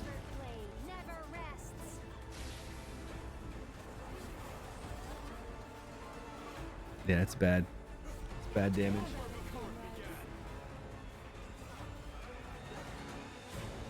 Okay. You don't think what works? Oh, you don't think the Abyss set works? You don't think it works to ignore 20% of the defense? It gives stats. Could you take like a 0? Could you take like a base Abyss set and compare it to... You'd have to get similar stats, but it would be easy if you did unleveled gear. So if you go to... Like if you take Flora and take away her artifacts and runes, and you just go for a 3-piece set that's very comparable to each other, unleveled, like take an Abyss set that has accuracy, defense, HP, and Enlightenment, and then look for the same thing in Inventor set, I think it's going to be harder to match something that's leveled. It might be easier to match something that's not leveled. If you have a lot of gear. If you have like a lot of leftover gear to see if it's working. We could try it on the test server. 20% boost. It's not a 20% boost. It ignores 20%. It does not ignore defense. It gives... Oh, it gives 20% boost. Is it? I thought it was ignore defense.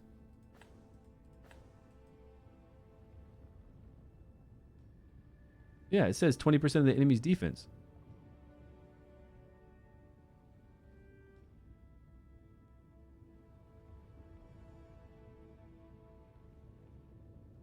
Derivative damage dealt by the wearer ignores 20% of the enemy's defense. What do you mean? Definitely doesn't give a 20% damage boost. Yeah. If it did, that would be sweet. But still, even if it said a damage boost, the other Inventor set would still be more because you're going to get 24%. And then sometimes, a lot of times, you're going to get 32% additional. So the Inventor set just seems to be better overall for everyone, honestly. Seems to be pretty strong. Okay, we're going to do 2 runs really quick, and then we'll move on to going over to the tower, which we should have gone to the tower a long time ago, to the pillars, right? We're going to go over here. This takes forever. This is like all day. We've been streaming almost for 2 hours, 1 hour and 56 minutes, and we haven't even gone over to the pillars yet. Maybe we'll have to save that for tomorrow. But let's go back to this Vortex team because I wanted to see if this artifact did more damage. So currently, well, we can't go back to the other artifact because if we did, Girth will be gimped. The gear is totally different than what we had. And I didn't save this as a fresh team. Everybody else is the same. But Girth did have a different set of gear on her because we wanted to get way more crit rate than we have right now. So if we were to go back to the statue,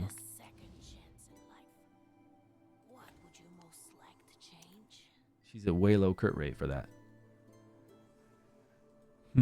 Okay, I'm just gonna save. I think we'll just see tomorrow morning. I'm gonna run this and save the damage, and we'll see where we place. People are running different teams than last week. So all last week I was placing like 110th to 119th position ranking.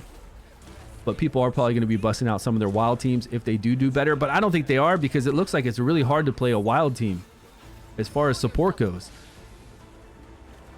We'll have to look through the leaderboards. Let's see if anybody's run a wild team yet and what they've used. We could run a wild team with Zephy and Ogok with the Unkillable. That would be really fun. If I had the Unkillable comp right now, we could run Zephy, Ogok, Erich, Total Nan, and then bring in a legendary. I could level up my legendary. And we would go 150 rounds. All that additional damage from wild would make up for us not having a 5-team bonus because we're getting 30% additional damage with fire. And yeah, we would do more damage than I'm going to do right now. We would just have to have the Unkillable comp. Where's my Zephy? One day, maybe we'll get Zephy. We'll get her like later on in the season. She'll pop back up, I'm sure, on some banner or something. I don't know. It seems fun, right? Because if you have an Unkillable comp, you could bring in whatever you want. Just 3 DPS and have a good time.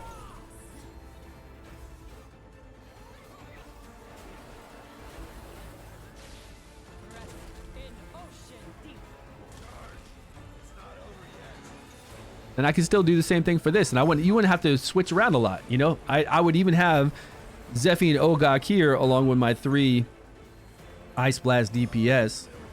And then whenever I wanted to use them, I just make different teams, switch back and forth. Just save all these different teams with 3 DPS. I could do it for my Dauntless, have my Shaltar, Sutha, and I'd make them all like full-on DPS because you don't have to worry about them dying. Pretty nice. In that case, the numbers make sense then? Yeah, I think the numbers make sense as far as the Inventor set being more useful on all heroes. Even something like Shaltar, I would bet. I haven't tested Shaltar in Inventor set versus the Abyssal set, but I'm guessing the Inventor set's going to do more because Shaltar with the Vial, the Ink, or Shaltar with the Eyeball, he does like very comparable damage even with the Eyeball, which is really surprising. Where you get that additional damage on your ultimate.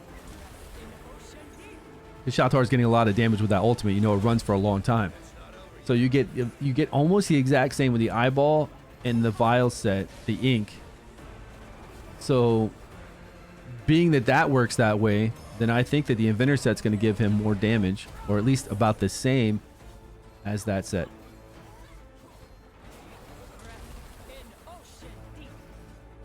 Yeah, I would like to see a little diversity in sets because last season we had the same thing happen, right? Last season, everybody was using pretty much the Gambler set on this boss, and then we were using the Platinum Knight set on a lot of other things. We were using Platinum Knight set on Shaltar as well, because the Platinum Knight set 30% additional damage when you do your ultimate, and then 10 seconds after was affecting him then too. So I know the Inventor set's going to be great for Shaltar. It's going to be better than that set. I know for a fact, because that's what we were doing. We were using Platinum Knight on him, and it's basically the same thing as Platinum Knight. Platinum Knight gave us 30% additional overall damage only for 10 seconds. The Inventor set's giving us 24% additional damage once we ramp up, which takes like no time. And then a lot of times it's giving us 32% additional damage. So yeah, it would be nice to see some variation in set power for different areas. I think it's hard to balance that though, especially if they're changing around sets every season. It's kind of hard to balance that.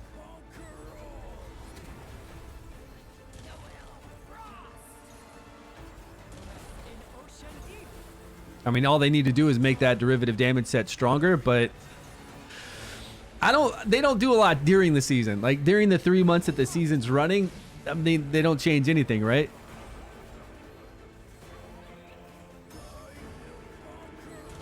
They'll just wait till next season and then make some adjustments to the gear.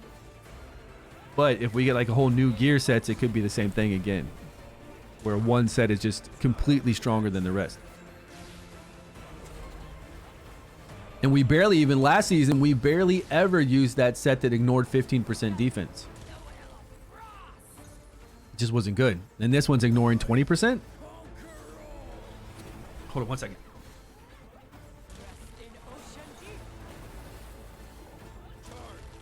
It's not over yet.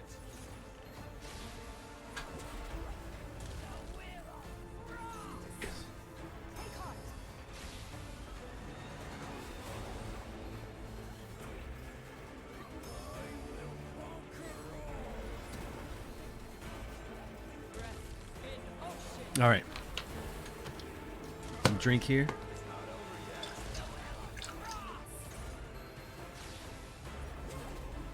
So we're going to do 40 million. It makes sense that it's less because last week we would get more damage. We were actually getting more damage last week doing more attacks. This week we are only getting more damage if we're fire, and we're getting a little damage reduction if we have high accuracy. Yeah, Sebastian, your Flora. That's nice that you have Flora, though. Really nice.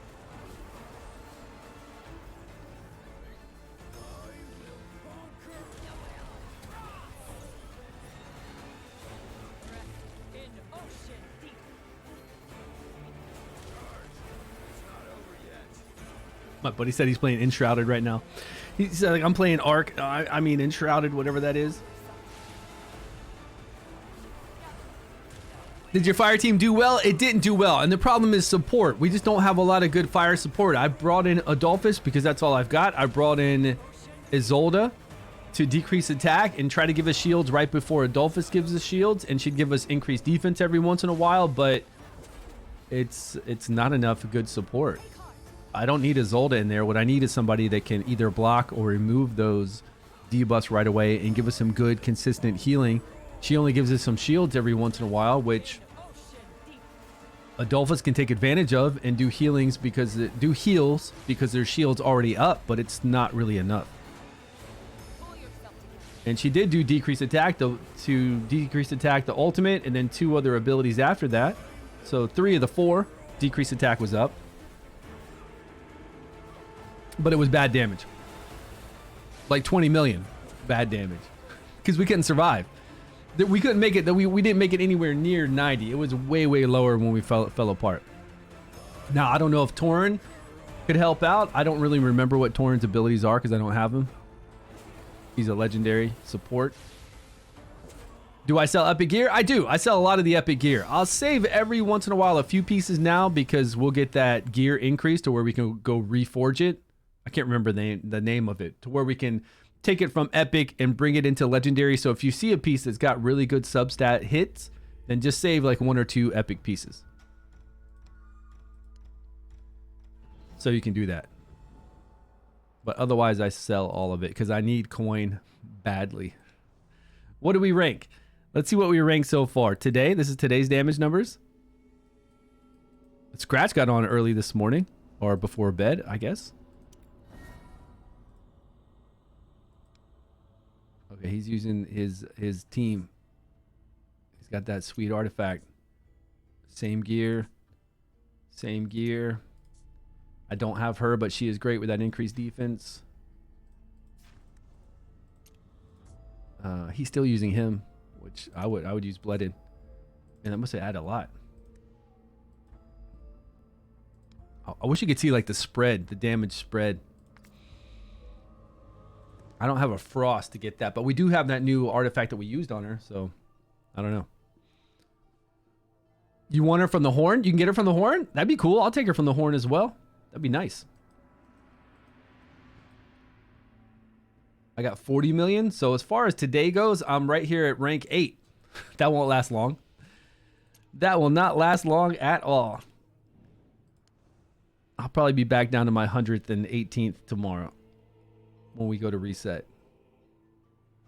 What am I looking for? My alliance? Yeah, I'm looking for my alliance.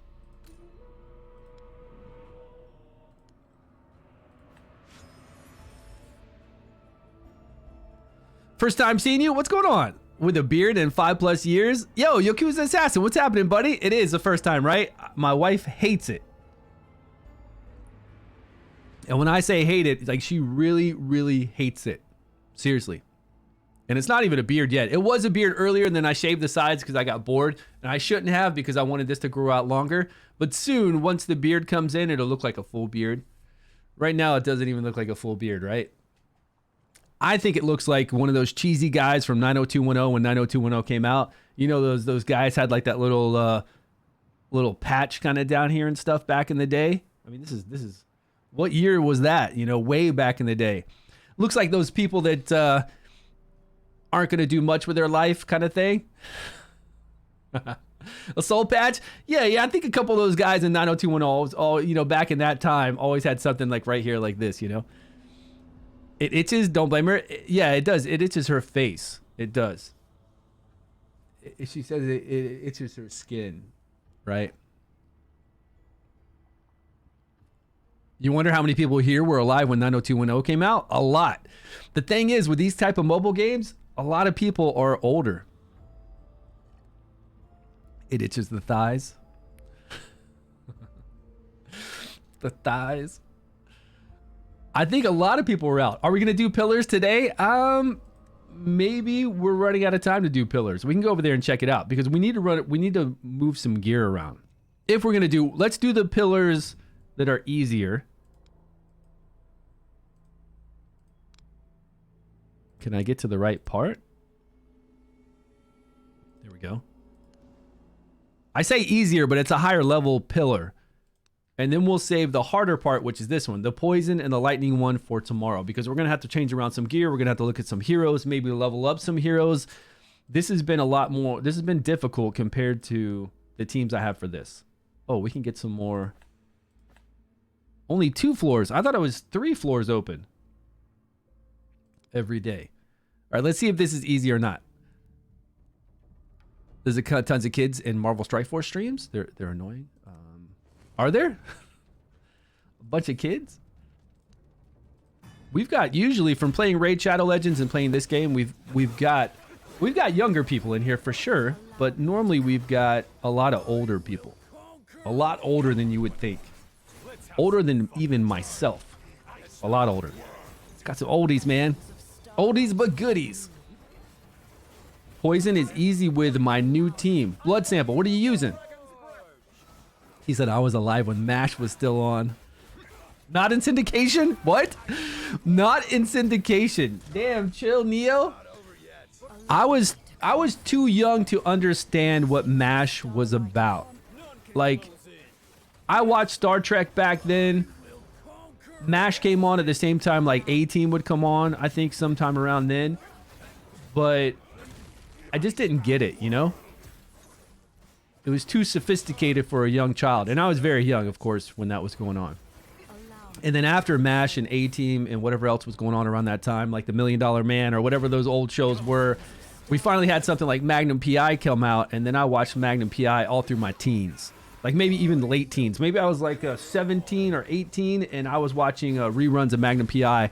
And back then on TV, you couldn't just like pull up whatever you wanted to. You had to wait at a time that it played. So it'd always play it. I don't remember what time during the day, but I always knew Magnum PI was going to come on, and I could catch some episodes. You appreciate it, Matt? Yeah, it was definitely made for an older audience. But Star Trek and all those older shows were in syndication when I was a kid. Dukes of Hazzard, Knight Rider. Yeah, Knight Rider, Dukes of Hazzard was out. I do remember seeing Dukes of Hazzard. That show too was really silly to me when I was a kid. Knight Rider, Dukes of Hazzard, MASH, A-Team. I think Magnum PI was after all of that though. It wasn't, I don't think it was around that time, was it? Dukes of Hazzard was definitely old. And when I was like a kid, like a child, I remember my grandparents watching the Benny Hillbilly show. Benny Hill? Yeah, Benny Hill, that's what it was called. And that show was silly as hell. Yeah, Knight Rider was pretty cool. Knight Rider went on for a while. Did you know that they made a Knight Rider show after that with a team of people who had different vehicles, and they were in an aircraft carrier kind of, not an aircraft carrier, they were in like a big cargo plane, like a C-130 or something, and it housed all their different, there was like a motorcycle one, there was a couple other cars, but it was like a team dynamic then. It didn't work very well. Starsky and Hutch. Oh, Monty Python. Was there a Monty Python show? Oh, I remember Chips. I do remember Chips, yeah. I remember Chips coming on all the time when I was a kid, like really, really young. I always waited for He-Man to come on. We had He-Man come on when I was a kid. Thunderhawks. Wildcats. What's the Wildcat one? It wasn't called Wildcats. Thundercats. Thundercats. Silverhawks. Silverhawks was pretty cool. He-Man, of course, He-Man. When I was a little kid, I would say like 5 years old or something, He-Man would come on. I'd hold up my arm like, by the power of Grayskull. I was so excited whenever He-Man came on. And then we had G.I. Joe, of course. G.I. Joe, He-Man came on at the same time, Silverhawks, and then Thundercats. Yeah, Thundercats was awesome. The new remake of Thundercats, they've done a couple remake of Thundercats over the years. And one of them was really good, and it went on for a couple seasons. I wish it would have been a little bit more mature, but it kind of was. It was a little bit mature, but I kind of wish it was more like a Netflix anime. Oh, we didn't make it past this, guys. We just got beat down badly. Have you seen all of the newest Voltron that came out years ago now? It's on Netflix, but it came out years ago. The first season seems a little goofy, but if you watch it, it's like a very, very serious show where people are dying. The bad people are actually really bad, trying to take over the universe or do something crazy. I can't remember what it was, but I actually really enjoyed that anime. Xena and Hercules. I think Xena and Hercules were definitely way further past all those other earlier shows that people mentioned. Yeah, they remade like 7 seasons of Voltron on Netflix years ago, and I'm telling you, it's get past that season 1, it's really good. There's a little goofiness in there, but it gets very serious tone, especially toward the later part of the season. Yeah, He-Man, Transformers, Voltron. Yeah, that's right, Transformers too.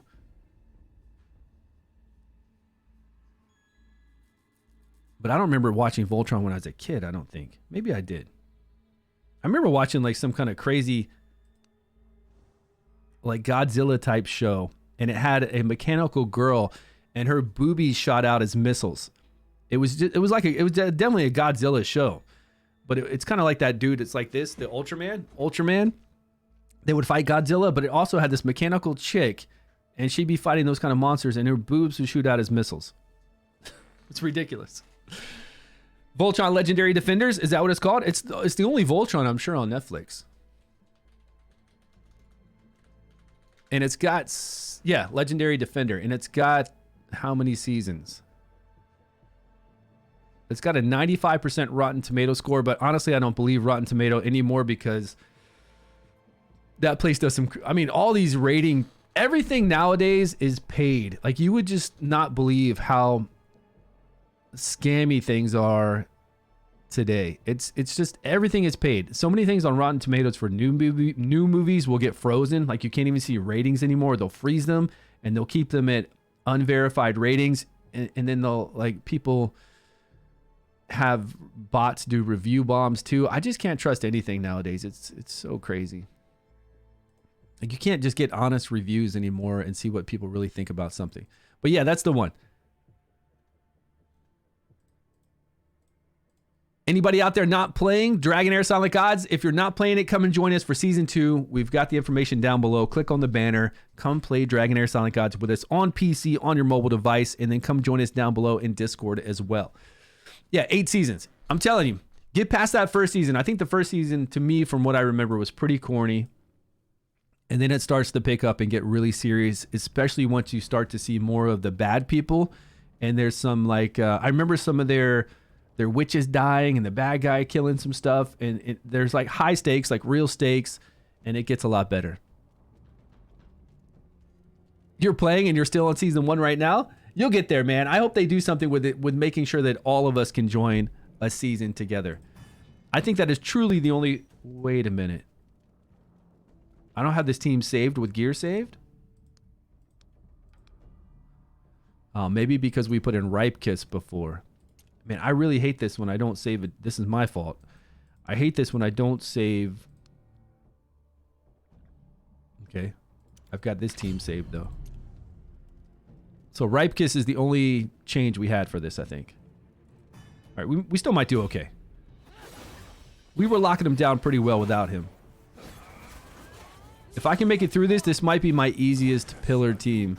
And then if we bring Ripe Kiss in, it gets even easier with more control. Still 12 days to go before you get to Season 2. Just think about people joining the game, you know, last week. They've got 3 months to go before they get to Season 2. That's how crazy it is. I'm sure, I'm positive they're going to do something about how seasons work. They just got to. I can't imagine ever a game surviving well that has so many people on so many different seasons at different points in the season.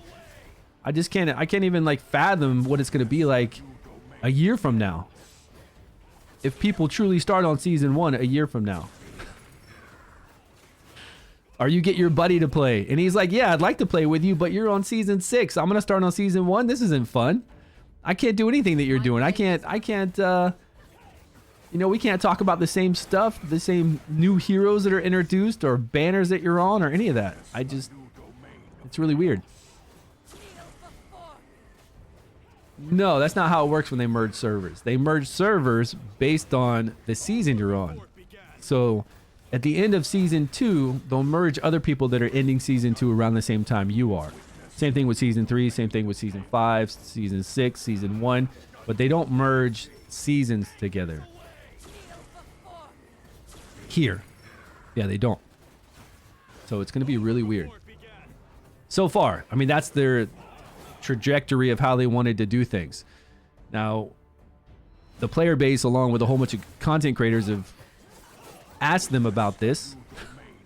Is this really what you want to do? And giving them, you know, ideas of how to make it better and not do that and try to get everybody on the same season together. So hopefully we'll see a change. Yeah, I hope we see a change. Yeah, well, we've been like, this isn't the best, you know. This is long term. This isn't going to work out. That's basically what we told them time and time again. Yeah, it'd be nice to. I think everybody should start the new season together always. Like every single time, always. And that way, any new player starting a game only has one short season. And when they have that short season, you know, they know that season's going to end early. Like they already know that when they join. They're only playing with other people that joined around them. If I'm on server 1001 to 1050, all those servers get merged at the end. And then they're all caught up on the newest season. So they'd all go into Season 6, right? It's easy. It's actually really easy to do. I just don't know why they wouldn't want to do that. And you just have to make a small tweak to that really beginning process, and that's it. That beginning Child of Chaos process, and that's all you'd have to do.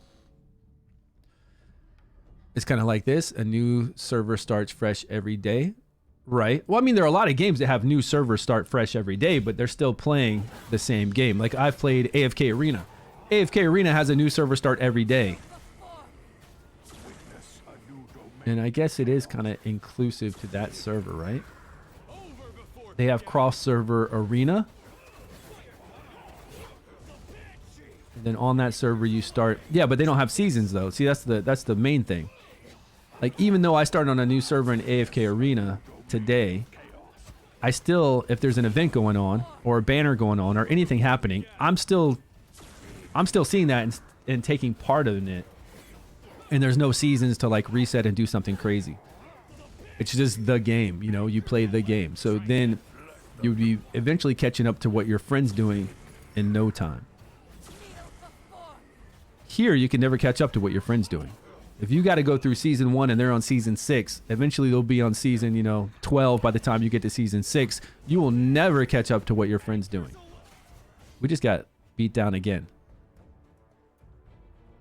My blade is ready. Discovering the game and having to stream obsolete content. You don't have, as a content creator, you can get access to season 2 as a content creator. The test server is the same for all content creators. They actually don't have a season 1 content test server. They've only got a season 2 test server. It'd actually be kind of cool if they had a season 1 test server, because we have a lot of people joining the game, and when they do their D&D collaboration soon, they're going to do a whole bunch of media blitz like they did before, and that's when we get a lot of new people joining. And when they join, they're going to be joining season 1 at a brand new account.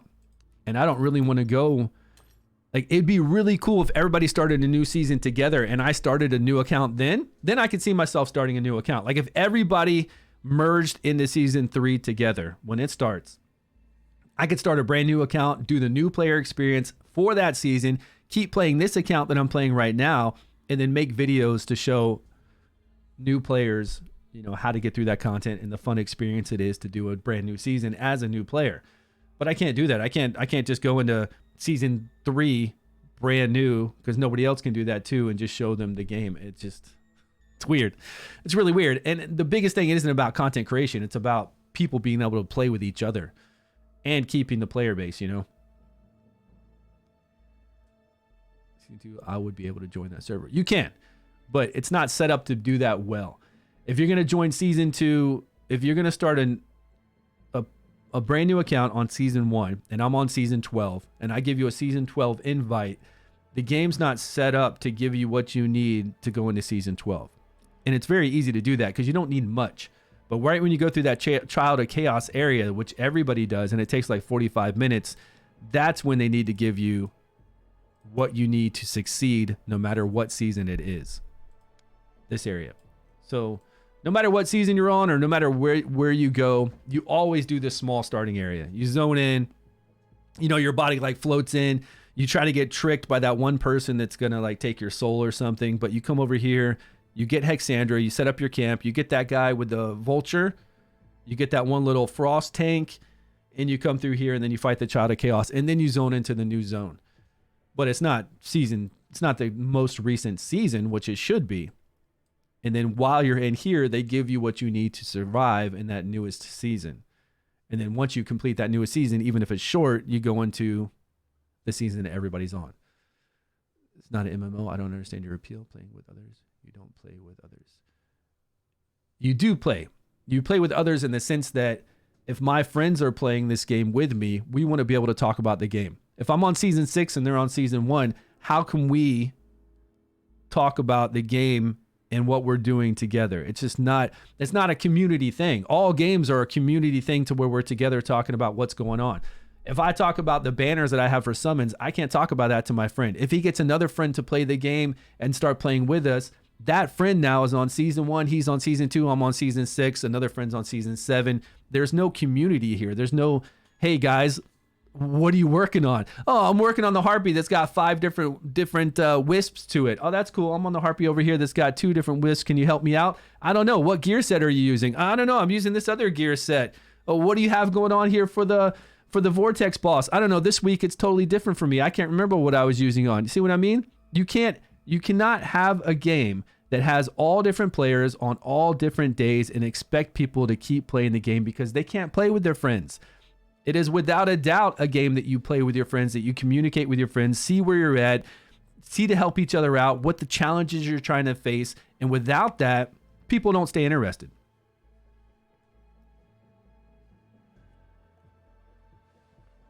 Yeah, they don't stay interested. So if everybody was on the same page, then when me and my friend are playing, we'd be like, hey, I'm having issues with this boss. What did you do? No problem. I can tell you right away because we're doing it all at the same time. Oh man, we gotta wait because we're gated right now until we fight this little mini ooze boss in the open world. Yeah, me too. What are you using for it? Oh, let me tell you what I've been using for my challenges for that. Because we're all playing the same exact game. It will not work otherwise. And it's proven that it won't work because the player base has basically down. Every season, down, man. Epic shard pool? What's going on? Epic shard pools like Raid had? Yeah, it'd be nice if we could do shard pools too for different banners and stuff. That'd be fun. And coming into your chat, sharing experiences. Yeah, but it's not the same thing. It's very bad, Sasha. It's very bad for the game. It's already proven. Like people get into season 2, they get into from season 1, or they're in season 1, and when you can't share your experience like that, and you can't really, like people ask me about stuff all the time. What did I do in season 1 for this? And I'm like, I don't remember. I don't remember those bosses that I fought in season 1 and what my teams were. I didn't actually save all those teams for it. And I don't remember that gear necessarily that I was using for that exact boss. If I was using the Gambler set, if I was using Platinum Knight set. And that's just season 1 to season 2. You got to think about it season 3, season 4, season 5. If somebody asks me about a question about season 1 when I'm on season 5 or season 2 or season 3, I'm going to have no idea. What gear did I use? What heroes did I use? I don't know, man. I don't even know how to get you through that. I have no idea how to help you out and create some kind of connection together to go over this stuff because it's so spread out. And the game won't survive that way. It just won't. Resetting champ. Oh yeah, the switch of the affinities too. I forget about that. If anybody asks me about season 1, I forget all about that for team comps. I wonder if I've led anybody wrong with any kind of team comps. For the boss out of the, yeah, if I even did one though. That's even if I did that exact video for that boss.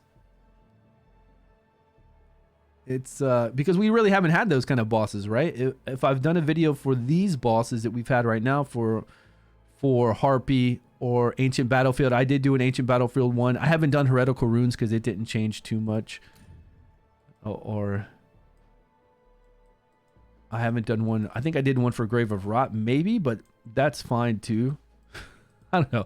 It's just all cluster. It's like a cluster F, you know? I'm sure they'll eventually do something with it. It's just not good for your game. It's just a way to kill your game, really what it comes to. Just finished watching season 2, episode 7 of my favorite series. Wasn't that wild? Yeah, man, it was wild. I don't know. My buddy's on season 1. I'm on season... Oh, you're not on season 6? You're only on season 2? Oh, season 2, episode 7. Well, you won't get episode 8 until next week, and you won't get episode 9 until a week after that. But I got it early over in my area, so I'm already on season 4. You're missing out, bud. You'll get there eventually. That's what it's like, right? Just like that with episodes. Exactly. Exactly true. All right, guys, I'm going to head out. My wife is home. She has a day off today. So we've done 2.5 hours. I'll post this on YouTube. I don't know what a video. I need to do a video tonight. We're definitely going to do something. But tomorrow we'll come over here and tackle the rest of these. Like, we'll really do this. Because we've already done what we can do on the Vortex boss. But we'll come over here and we'll do some more of this. And then we'll get on the test server. If you have any really cool stuff you want to test on the test server, let me know. We'll jump over there and do that. Revamp, Questin Guy, Strummus, Sasha, thank you so much for joining me today. Appreciate the love and support. I will see you guys tomorrow at the same time. Have a great